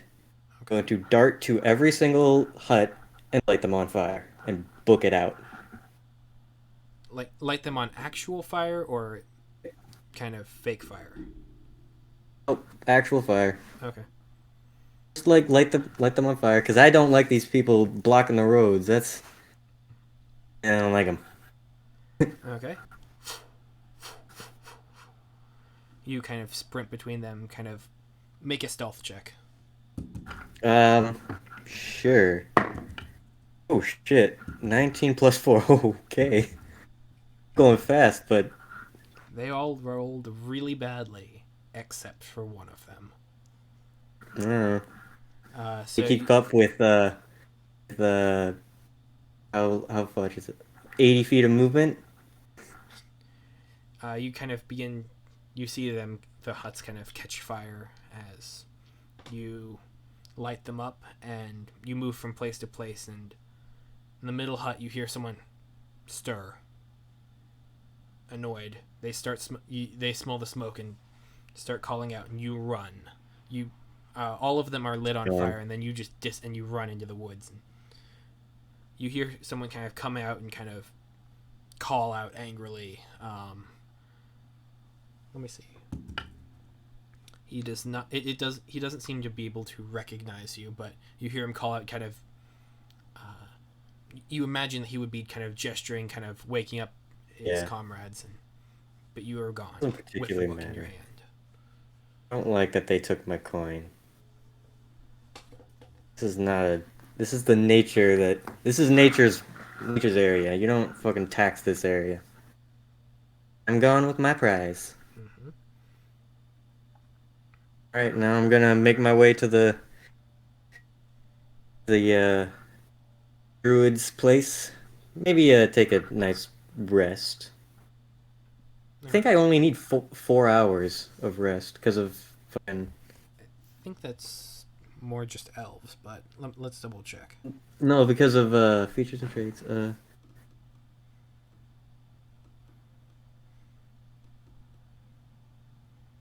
Sorcerer's features. No, that I guess it comes at later. Yeah, okay. Yeah. But as you're kind of moving through the woods, you kind of look around and kind of pull yourself off of the main path and find a spot where you think they wouldn't be able to find you if they came after you. Yeah. Mold earth, make myself a little igloo. Mhm. Yes. Well, you're not in the cold and winter lands yet. Yeah, but That doesn't mean it's not a cold night. chill out. And yes. Have a nice night. Yeah. You take your long rest. Nice. And you kind of hear birds chirping in the morning. You see a couple of them kind of have landed on your molded earth fortress of solitude. Yeah. Get up. See what's around. Well, I see a large smoky area in the distance where I came from. You do see it's kind of hard to see. It's wide at the base, but it kind of begins to mingle towards the top of a plume of smoke. You're unsure if it means that all of the houses and the huts burned down, but there has definitely At least they're not going to have a very nice night. Yeah. Alright, make my way to the town. Is it close to here, or is it, like, kind of far? The Druids Grove area that you were heading towards? Yeah, the civilized one. You'll probably make it there by nightfall. Right. Go ahead and roll me 1d12. 1d12. Oh, 1. Oh, okay. As you're kind of making your way through the wildlands, it kind of begins to open up, and it's just open fields and as the area, and you kind of hear birds calling from trees, and then all of a sudden it goes quiet. That's not good. Usually not. Go ahead and make a perception check.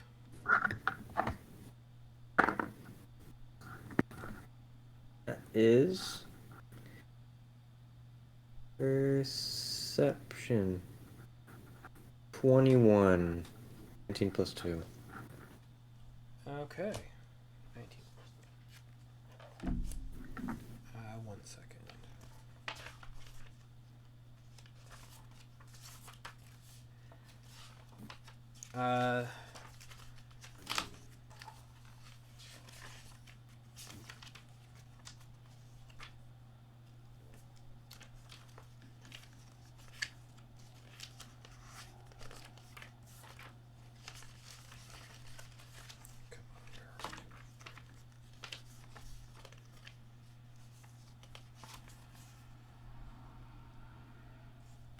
Okay. You kind of see as you're looking around, the grass is high, but you are taller. There's kind of a small segmented part in it as something seems to be wading through the grass in your general direction. Animal or people? Hard to tell. Is it like strategic, or does it just kind of look like it's just there? It's hard to tell. It's seems to be moving though. Toward me? What? Yeah, towards Toward you. me? Towards you.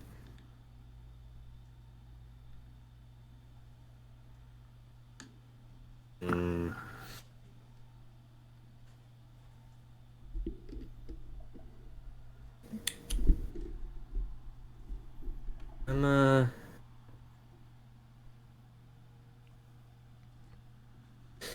How far away is it from me? Um, it's roughly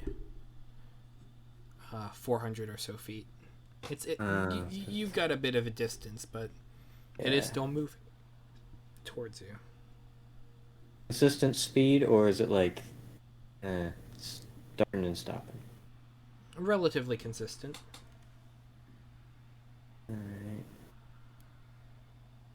Alright. Pick up a rock and chuck it at it. Scared off.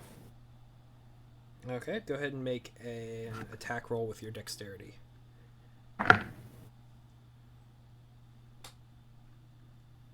21. I am rolling hot.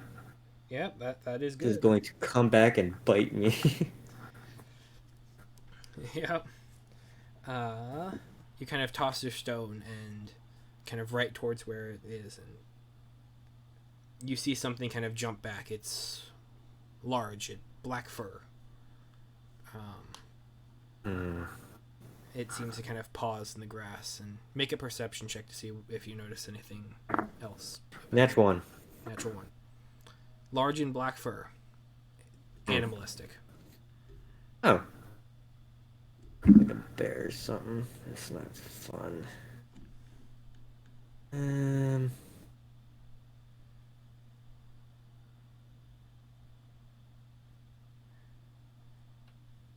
Do I have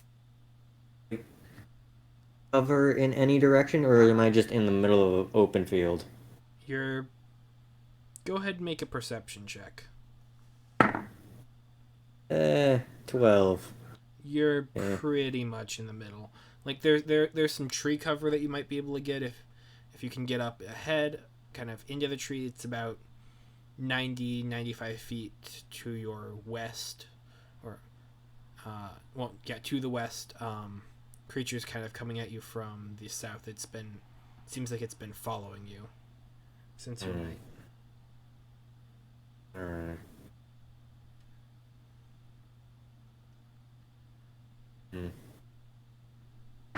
Well, how much I can do? Just book it. Okay. You run. 3 feet. And wait, you run how far? 80 feet is my movement, so 6 seconds. I'm dashing 80 feet. Okay, and you see it begin to dash and chase after you. Faster than me? It seems to kind of keep pace with you for a little bit, but taper off a bit towards the end. Yeah, I'll just keep booking it. I'm quick. Okay. You continue running, sprinting, and this thing keeps going. It keeps chasing after you as well. It's a little bit slower.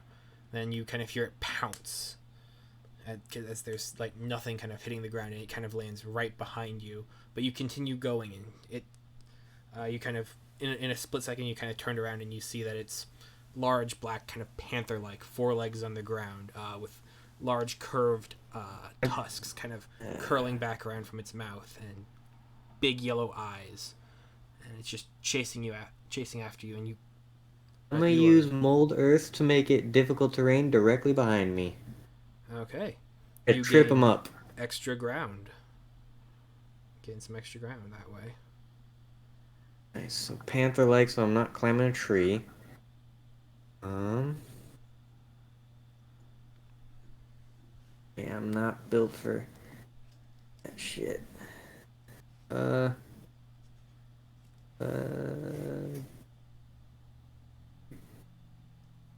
know what? I'm gonna like do a quick spin around and use Fist of Unbroken Air and just bash it in the face.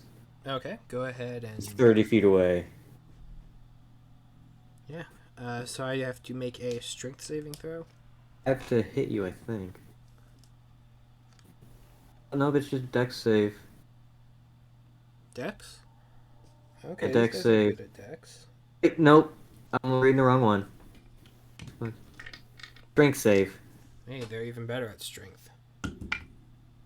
That is a 10, though. That fails. That's good.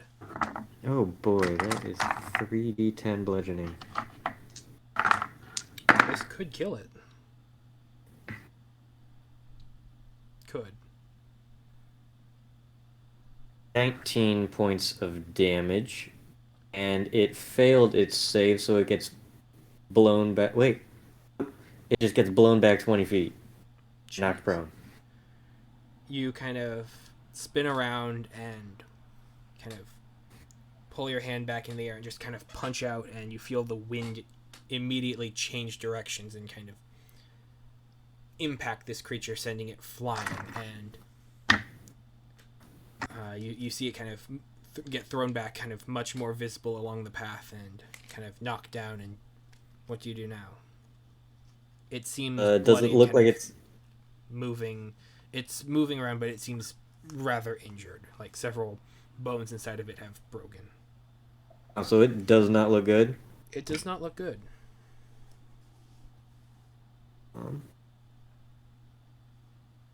Yeah.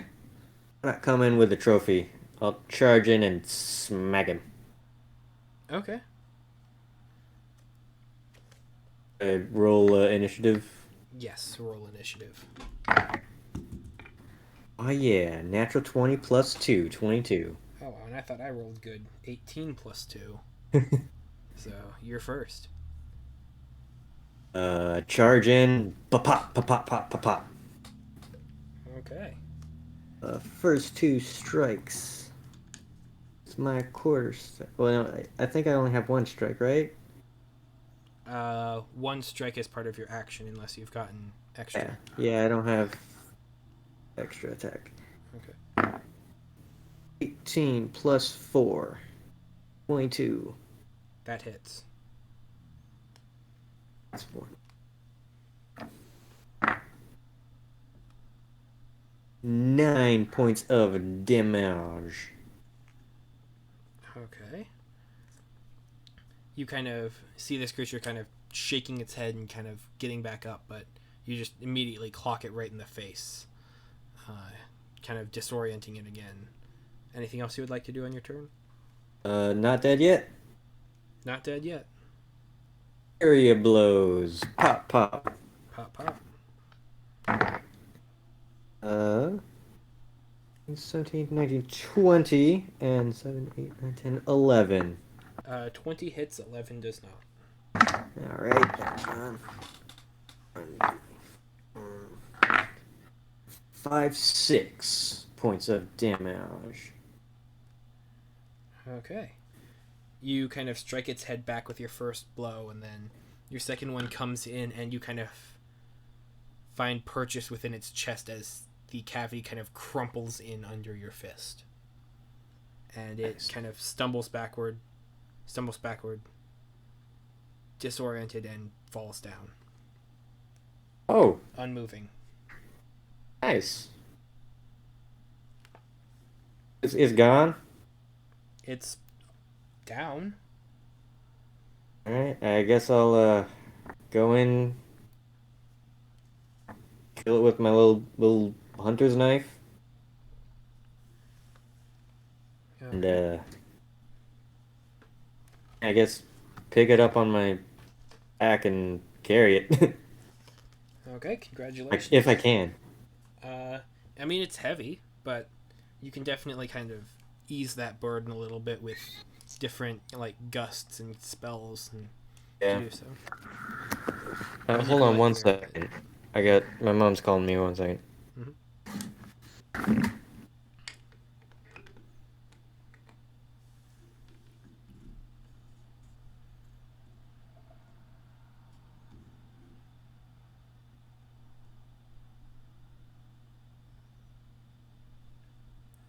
Well, he's gone. Well, no. You can't do that yet. He'll be back shortly. Everyone else okay? Hang in there? We're almost all together. I am good. Okay. I am fine. I'm alive at the moment. Getting wary. Okay. Sadly, I will have to go at 11. Gotcha. Okay. It's 11 already. Well, we're an hour ahead. Oh, Yeah, I didn't realize Central you Time. were in another state. Yep. Don't worry. I'm kind of wrapping up. We're pretty much. Aaron's the last one who's far away from events of the campaign. Is it safe to assume that 11 p.m. Central Time is what we're going to be aiming for? Yes. Okay. I don't plan on going horribly over that if I have to. Or if I can avoid it. Gotcha. That is fine for me. This Super session sorry, was I'm just back. kind of funky in that everyone is separate and want to try and do best by getting everyone to the location. Okay. I'm back, by the way. Sorry. You now have the pelt of a moorbounder to do with as you please. Oh, shit. Yeah. Cool. Moorbounders do not have a lot I'm of trying to pelt. carry the whole thing so I can, like, trying to, like, carry the whole thing. Like, you know how, like, hunters put it on their, like, shoulders and stuff? Yeah. I'm trying to do that so I can sell the whole thing. You Because I'm can- going to get there by nightfall, so. Mhm. Some help. Yeah, you definitely can The carry it druid. like that. It's heavy, but Eh, you're not hardy. weak. Alright, I'll make it to the village. Pretty sure that the smell of more bounder blood's going to keep anything else away. Yeah. And Alright. so you make it towards the village. Yeah. There are several kind of people kind of around, and you see the huts kind of constructed out of vines kind of curling around each other and braiding themselves into structure kind of up and down into their abodes. The crashing of the seashore against the crashing of the sea against the seashore, and sea foam kind of riding on the out. There's small fishing boats that kind of go in and out, mostly in at this time of day. Everything is just made of nature, and it's a large, thriving community of people Nice. of all walks of life. I'm gonna head into town. Get my moorbounder skinned up, sold. Maybe take a few pieces, turn it into jerky. Okay. Go ahead and a roll few me a coins. d6. D what? Go d6. D6. 3. Okay, you get 3 more days worth of rations. Oh yeah. Kind of. 3 more days worth of rations. How much gold do I get from the pelts and everything? Pelt and meat and bones, I guess. I don't know. Whatever they'll take. They are willing to kind of sell it to you for 12 gold. Take it. Okay. Lost 1 gold, set the town on fire, made 12 gold. Profit. Profit. Equipment. Gold. Cool. So, what else would you like to do in this village? I'm gonna try to find someone who is magically inclined. Like wizardly rather than druidically. Okay. That's going to be a little bit more difficult, but not impossible. Cut out. Oh, that's going to be definitely possible, just a little bit more difficult. Druid. Yeah. This is a primarily druidic Yeah. camp, but wow. They're not in. Here, I need to get a picture of this Oh. because that's absurd.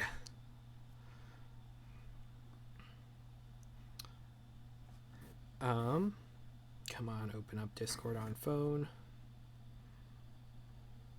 Double Discord. It seems like anyone who is well read in the wizardly arts is either not in town at the moment or has gone on to. Nice. Yeah, no, that's a one in a lot of. Yeah, I even rolled. That's what I get for all of my 17s, 18s, 20s. That's what I get. Mhm. All right. There does not seem to be anyone of the nature you seek in this village Yeah. at this time. All right. Trying to figure out where this book came from. Is there a library? Maybe book learned. There, yeah, you can definitely see a lot. The word library would be cutting it a lot of credit in that Yeah. it's mostly a storage area where lots of books and parchments are kept, but they do have that. Yeah. Who would know the language that this is in? Don't know. I'll walk in.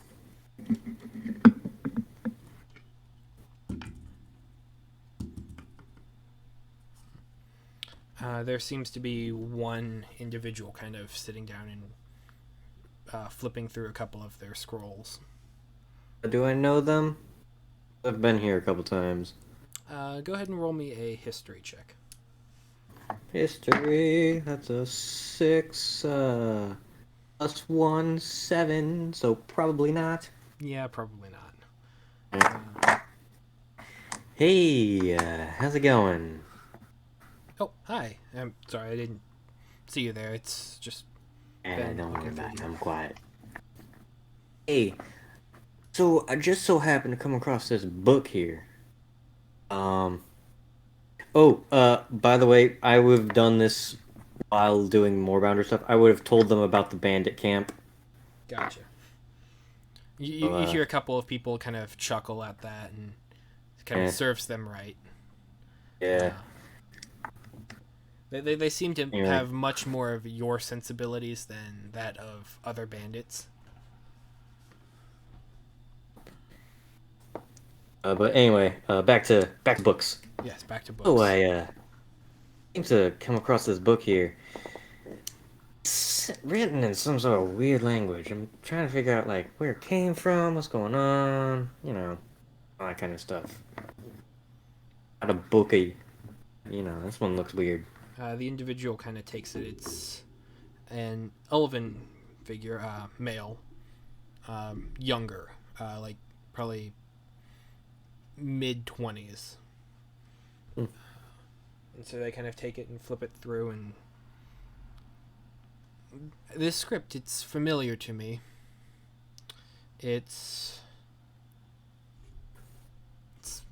I recognize it, but it's not necessarily something that I can read. If you give me until morning, I can find someone who should know the script. What script is it? Sylvan. It's Sylvan. language of the elves, or the older elves. Elves of lore. Weird. What's that doing around here? Beats I know me. it's forced and all, but I mean, because he kind of opens up the book and see, like, this here is talking about gold, but it's much more of the common word in the common word for gold in Elvish, but this ligature here is distinctly Sylvan. It's something that's kind of been weeded out as the languages have progressed.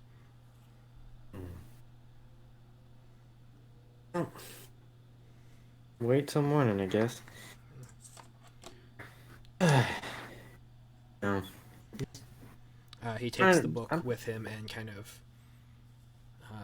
heads off into the village, and you see him kind of interact with a couple of people before turning in for the night. What do you do for rest? Find an inn. I got coin. Okay. You're able to find a small place to stay. It's I do not relatively need a French unkempt, but for 2 silver pieces. The way I like it. Sun rises and you're able to kind of get a bowl of the local food that they serve everyone kind of in the morning, and then you make your way over towards where the I guess librarian, not necessarily the best word for him in my mind, but I'm not thinking of a better one immediately off the bat. Bookkeep. Sure, the bookkeep.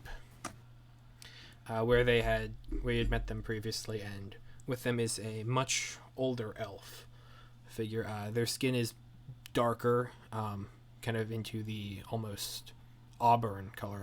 It almost matches their hair in a kind of interesting manner. You see that her hair is kind of much more tied back, and there's kind of gold flecks as pieces of metal have kind of been almost created into almost like antlers, but kind of flowing with the hair. It's very druidic, but also a little bit more of a modernist fae kind of approach. And the bookkeep kind of says, "She is our village mother. She can read the book. She can translate some of the information in this book for you." Hey, how do you do? Very well, thank you. Her common's not great. It's kind of all over the place, and the words kind of string together a little bit in a kind of very musical nature, very similar to elves of the Feywild. Their language, whether it starts common or elvish, it kind of translates into a rhythmic song before coming back into your ears as how you understand it. It's difficult to understand at first, but once you start understanding, it makes sense to you. It's just hard to, when people are using this kind of Sylvan tongue to talk between each other, it's almost impossible to make out.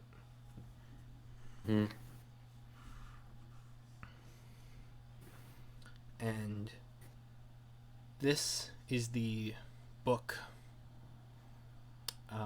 of a wizard. It does not say their name in it, but they are the staff. Wait, hang on.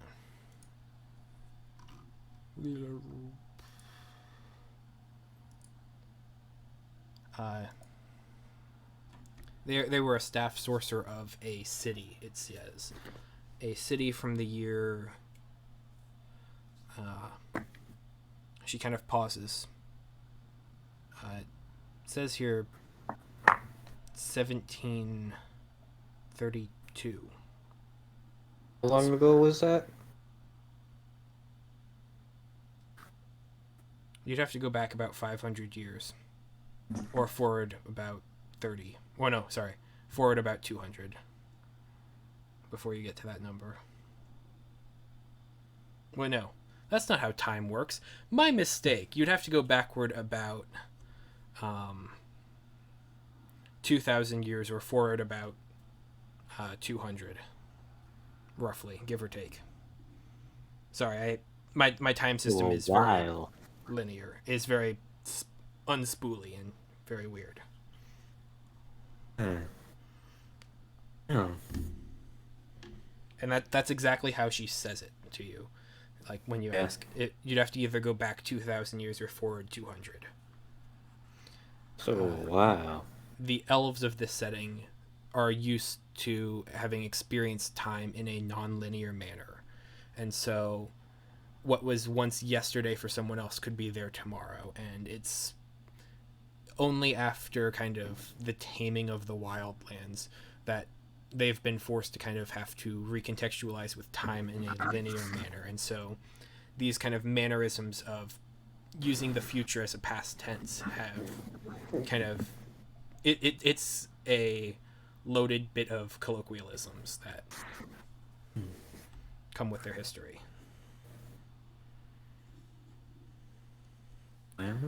That's interesting. know where it would have come from It tells at all. it tells the story of a conqueror leading armies from their home palace. It's a massive city made of gold. That's interesting. Float above the lands, above the worlds, and travel near and far across this and every other plane of existence. It could just come and go as it pleased, and just the mind of the machine and the mind of the driver kind of working together as one. That was This is a book complicated. documenting its rise and its operation. The spells needed to keep it aloft. The spells needed to keep it functional.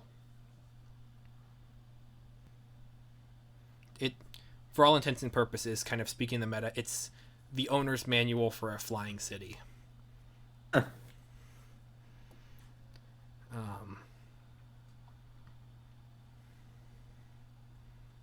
Know of any giant cities around here?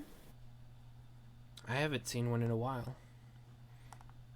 Neither have I.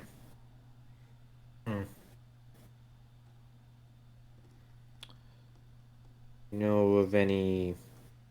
I mean, it would have been a while back or a while forward, so. Know of any that have crashed? You see this kind of puzzle look in her eyes, and she thinks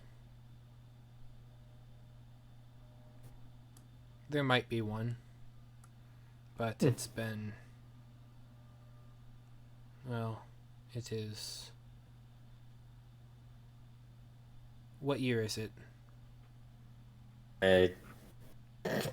12. You're asking the guy that's been in the that's been in the force for several years. Last you'd remember would probably be around 1250. Pick a number. 53. Okay. Around then. Well, then this is. The crash is yet to happen. It's.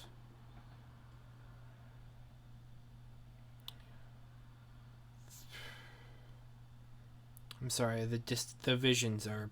They're unclear. It's uncertain as to whether or not this is happened, or is happening, or has happened. Oh, does it change location? Is it just an area? Well, the city always changes locations. It's best to not be found. Happens when I you see locating a wanderer.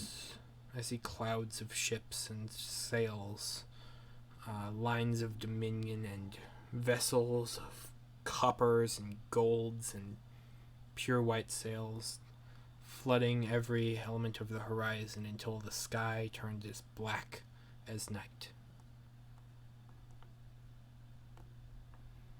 But I do not see it fall. I see it vanish, and I see it appear, and I see it vanish over and over again as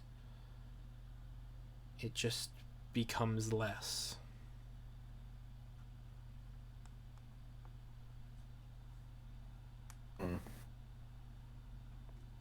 Where did you find this book? Some dude found it, and I found it off him. Well, that is quite interesting, quite convenient. This is clearly worth a good coin. I know. That's what the guy that found it said. Try to find who it belongs to, you know. See if I can go back to him. Did he say anything Name. about who he got it from? Anywhere that... Guy with a tattooed face and a owl bear pelt. Ever heard of anyone killing an owl bear? Yes. It's rather easy hunting sports for some of the folks of the other plains and other wilds, but nonetheless, here I get the feeling it's a little bit more rare, given that they are rather woolly and, well, heavily furred. They're only going to come from up northern side. Northern side. You mentioned that this fellow had this owlbear as a pelt, so it's reason to believe that he probably had others. I'd head northern. Iskin, Koratas, Silarian. Those are all major fur trading outfits. Any ships going up that way? I could hitch a ride. It's worth a shot. You'll probably be able to catch one from Ravensgate in the morning. Or, well, whenever morning you arrive. Doesn't have to be tomorrow. It could be tomorrow. It could be next 10 day, next week, next hectare, next cycle. Time is an illusion. Whenever I feel like it. Basically. You're getting the hang of this. I know. It doesn't really matter when you're the only one around for 10,000 miles. Oh. No. A small journey northward.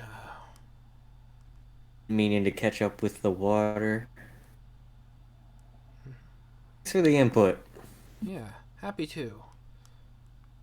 You Absolutely. know, make sure that those things, they never end well. Make sure if it's underground that it stays underground, and if it isn't, make sure that it finds its way there. Dang. Yeah. The imposition of will of one over nature is, at best, tedious. Alright. Thank you so much. Do I need... This is out of character. Would I know that if I needed to, like, pay them for their work or whatever? No. Money flows... They don't necessarily care about it in this settlement. It's much more all about the community and self-sufficiency and working for one another than it is working as members within other groups. Alright. Well, I'll head down to the ports, check and see if there's any boats heading north. Where she said, I entirely blanked on the exact destination. She mentioned a city known as Ravensgate that is a couple weeks to the north. For interest of time, that travel and hike, you do make it. You occasionally pass a couple bandits, a couple people looking to do you wrong, and you put them in their places. But you do make it to the city unharmed and taking roads. for the interest of time, wilderness. of course. Right. Make my way to Ravensgate. Mhm. And find a ship. Got coin. I can make my own. It's a major trading settlement, and so you are able to find a ship that is heading northernward with relative ease. And would you be paying for your way there, or kind of working your way, or some combination of the two? Probably a combination. I wouldn't want to be bored. Yeah. Okay. You're able to hitch a ride with one of the ships heading northward. It's an icebreaker ship, and they are kind of doing a fishing vessel run, kind of along the side, and delivering goods and pelts and lumber and just all sorts of natural resources up towards Silarian.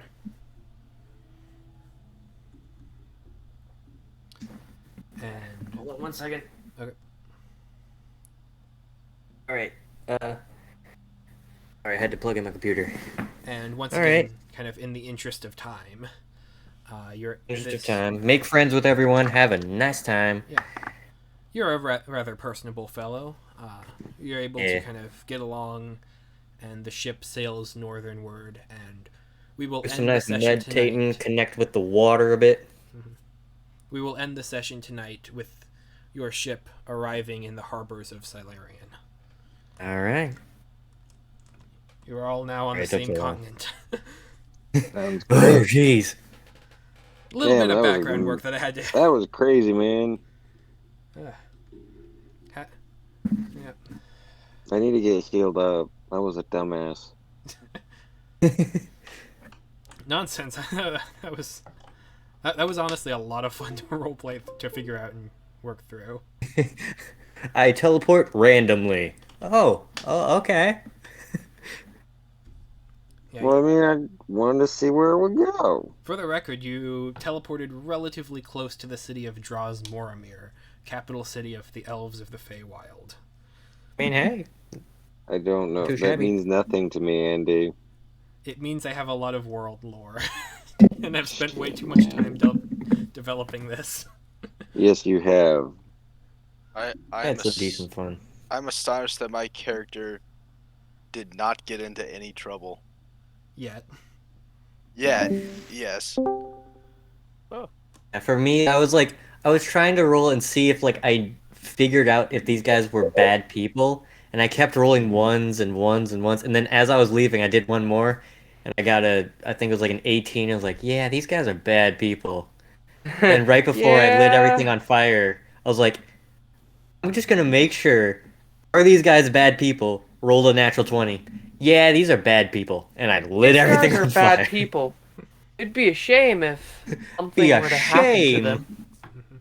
The best time to realize this was many rolls ago. The second best time is right now. But now we have 2 people in 2 cities, both moving towards the same direction, so major victory.